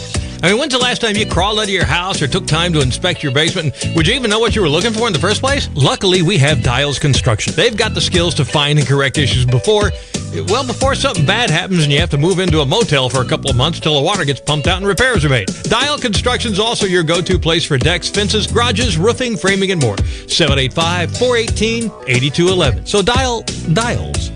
Scott Schultz of Comfort Care Homes on the renovation of their facility in Ottawa, completed by Wise Guys Construction. Bill and Jason managed the project. They basically handled all the external communication with all the different parties, and it was a very smooth process. I was extremely satisfied. We've received nothing but compliments on the home and just really glad to have them involved. I think Wise Guys is one of the leading construction firms in Ottawa. Be wise. Call Wise Guys Construction, 785-229-5651. Braves lose. Final score 50-24 today. And as we take a look at the final stats, James Reeder finished with 98 yards rushing on 20 carries. He had a touchdown on the day. Connor Byers, 5 of 9, 64 yards, a touchdown and an interception, but was yanked after that interception. And then James Valentine came in, 8 of 13, an interception and a touchdown for him. Mauricio Uribe, 4 receptions, 36 yards, and a touchdown for Ottawa. Kendall Miller with 11 tackles on the day, 2 of those unassisted, 9 assisted. He had a half tackle for a loss. Marky Beltram with 9 tackles and 1.5, one of those for a loss. Marcus Fenderson, 7 tackles and 1 for a loss. You take a look at what Kansas Wesleyan did. Kelly Cordova with his feet, 87 yards, 2 touchdowns. His longest of the day, the 44-yard touchdown run right up the middle. And then he just happened to pass for 293 yards, 23 completions on 33 attempts, 4 touchdowns, and 2 interceptions. And really those 2 interceptions, when you take a look, Casey, he was just putting it up, and whether it slipped out of his hand, whether the conditions played a role in it or whatever, at that point in time, he was just trying to make a big play happen. And well, when you've got 3 tight ends out there that are over 6'3", going up against corners and safeties that in some cases aren't taller than 5'7", it's a pretty favorable matchup, and you're willing to throw the deep ball as much as you can. And then you've got Tyler Welch, who had 8 receptions on the day. But Trenton Poe Evans, 7 receptions, 123 yards, and 3 touchdowns catching on the day. So you've got Garrett Updegraff, 12 tackles on the day, 1.5 for a loss. And Kansas Wesleyan, 498 yards of total offense. The Braves with 343 as the Coyotes rolled it up on Ottawa. And we mentioned the Braves had the lead 10-7 with 3:36 to go in that first quarter. The Braves did not get on the board again until, let's take a look here, until 5:54 to go in the third quarter when it was 37-17. So you go almost 2 quarters without points. It just certainly is not going to do it offensively, and that has been one of the biggest issues for this team this year offensively. The Braves going to finish up on the year with a record of 3-8. They were 3-6 in the KCAC, and now they have to start planning for the 2018 season. And when you take a look at it as a whole, there's really not a place, Casey, that there doesn't need to be an upgrade right now. Oh, you're right. Whether it starts with, you got to think with the way this conference is now, you've got to find a way to score points, and hopefully it's getting a healthy Darian Dillard back next year. That was unfortunate losing him before the season really even started.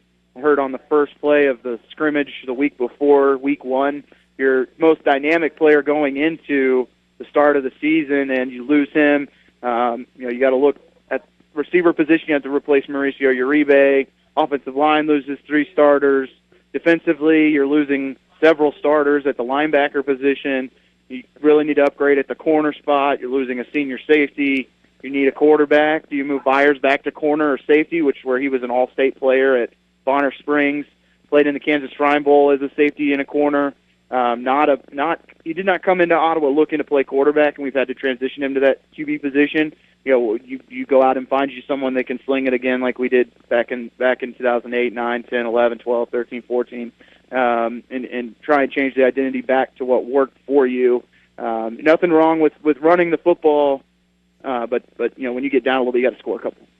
Yeah, I think in the end, one of the things that are going to be key is creating competition, no matter what, for each position here going into 2018. There's got to be some competition.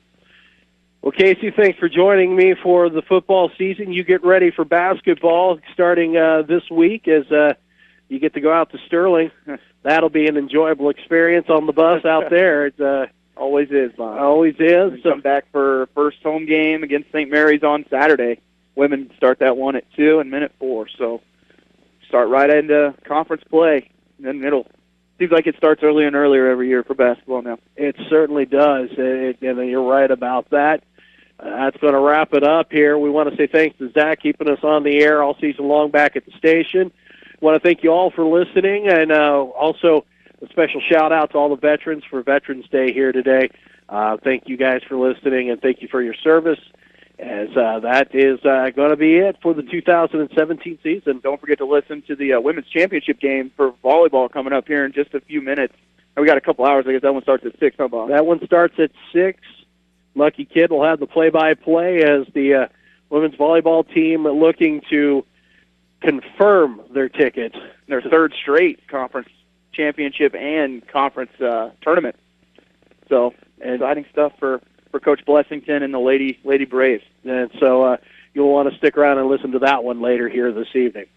For Casey Weeder, my tag team partner, I'm Bob Johnson. You've been listening to Ottawa University Braves football on 1220 and 103.7 FM KOFO.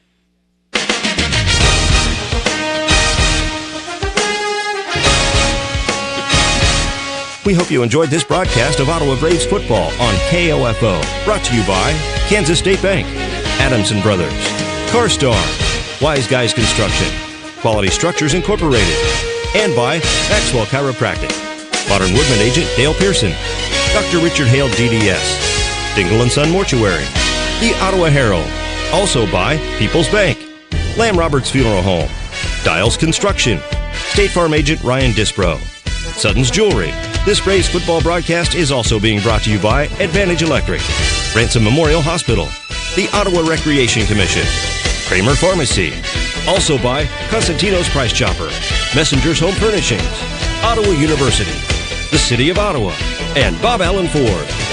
For more information about our next OU Braves football broadcast, visit our website at KOFO.com. This has been an exclusive presentation from your sports source for East Central Kansas, KOFO. Hi, it's Jamie, Progressive's #1, #2 employee. Leave a message at the... Hi, Jamie. It's you, Jamie. Listen, I forgive you. That birthday shout-out to Lester might have been poorly timed and mildly dangerous, but doggone it, you put your heart into it. Besides, forgiveness is what Progressive is all about. That's why our loyal customers enjoy accident forgiveness at no extra cost. So, I forgive you. Even if Lester and the fire department don't. Or the improv troupe. That was bad. Progressive Casualty Insurance Company and Affiliates. Accident forgiveness not available in all states or situations. It's order pickup time all the time at Target. So, here's your cozy up on the couch with a cup of hot cocoa to check things off your ever-growing wish list at Target.com and have it waiting for you at your Target store. Guide to saving big this holiday season. Beat the crowds and skip the lines, you savvy savers. Order pickup is the quickest Target run you're ever going to make.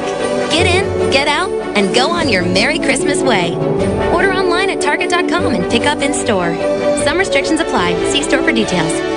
Computer, execute 12.4p operation. Optimizing algorithm. Running encryption packet alpha 990. I don't feel so good. What is it, computer?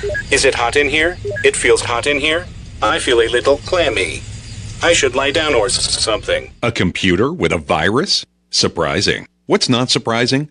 how much you could save by switching to Geico. Those oysters Rockefeller were a mistake. Geico. 15 minutes could save you 15% or more. Okay, clogged pores. I've had it. You think I don't notice your pesky blackheads? It's all I see. Why else would I be dodging photos, yelling back up, zoom out, not so close?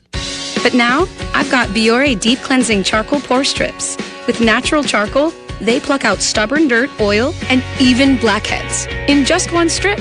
So go ahead, snap away. With Biore, I have finally found the skin of my dreams. Biore, free your pores. It's the sale of the fall. You don't want to miss it. And you'll be saving in style with one golden ticket. Goodies is having our one big sale. This Friday through Sunday, you can get 50% off almost everything in store with your golden ticket coupon. That's including most of our newest styles and your favorite brands this season. Don't have your golden ticket yet? Just go to Today's Deals online or download our app. Get ready. This special one big sale starts Friday. Goodies. What will new bring out in you? Goodies is part of our Sage family. Offer exclusions apply. Check out the Groupon app where you can save up to infinity, theoretically speaking. Actually, you can save up to $100 a week on what you do every day.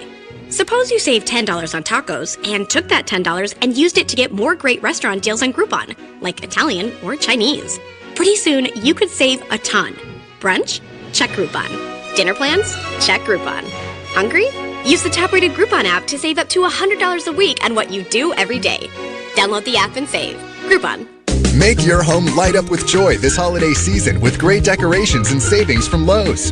If you love inflatables, you're in luck because you can get an inflatable Flying Ace Christmas Snoopy now for only $99. That's a $100 savings. And customize your light show indoors or out with a GE 7-foot pre-lit LED spiral design rope tree now for just $39. All projects have a starting point. Start with Lowe's. Offers valid 11/8 through 11/15 while supplies last. See store for details. Macy's Veterans Day sale has the lowest prices of the season on select furniture and mattresses. Get the Maya leather sofa, only $799. The Tribeca Queen storage bed, $489. Or a Simmons Beauty Sleep Queen mattress set, $297. Plus, get free white glove delivery and setup on any mattress purchase of $787 or more. Shop in store at Macy's.com or call 1-800-BUY-MACY. Savings off regular and sale prices, exclusions apply. Stuff. We've all got it. But here's the thing about stuff. We tend to lose it.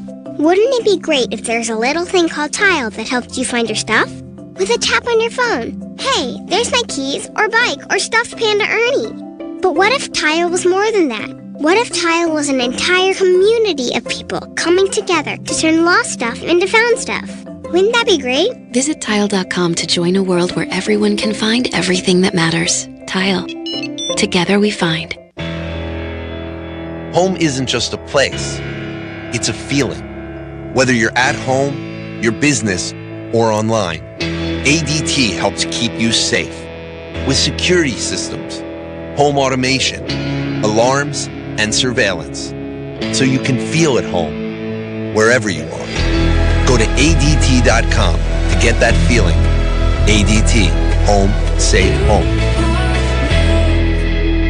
When you're hiring, you want qualified candidates fast, and it can be hard to know where to find them. More than 3 million businesses use Indeed.com, the world's #1 job site. Whether you need entry-level or highly skilled employees, Indeed helps you find great talent and make the right hire. Indeed is offering new users a $50 credit to give their first job post premium visibility as a sponsored job. Redeem this offer at Indeed.com/promo. That's Indeed.com/promo. Terms, conditions, and quality standards apply. The holidays are here, and Christmas trees are at the Home Depot. Come in now and pick from your choice of 7.5-foot artificial Christmas trees for just $99. Big or small, multicolored or white lights. Together we'll deck the halls with your choice of 7.5-foot artificial trees for just $99. Plus free shipping on all holiday decor. The Home Depot. More saving, more doing. Valid November 2nd through 8th while supplies last. Selection may vary by store. Some exclusions apply. Limit 3 per customer. See store for details.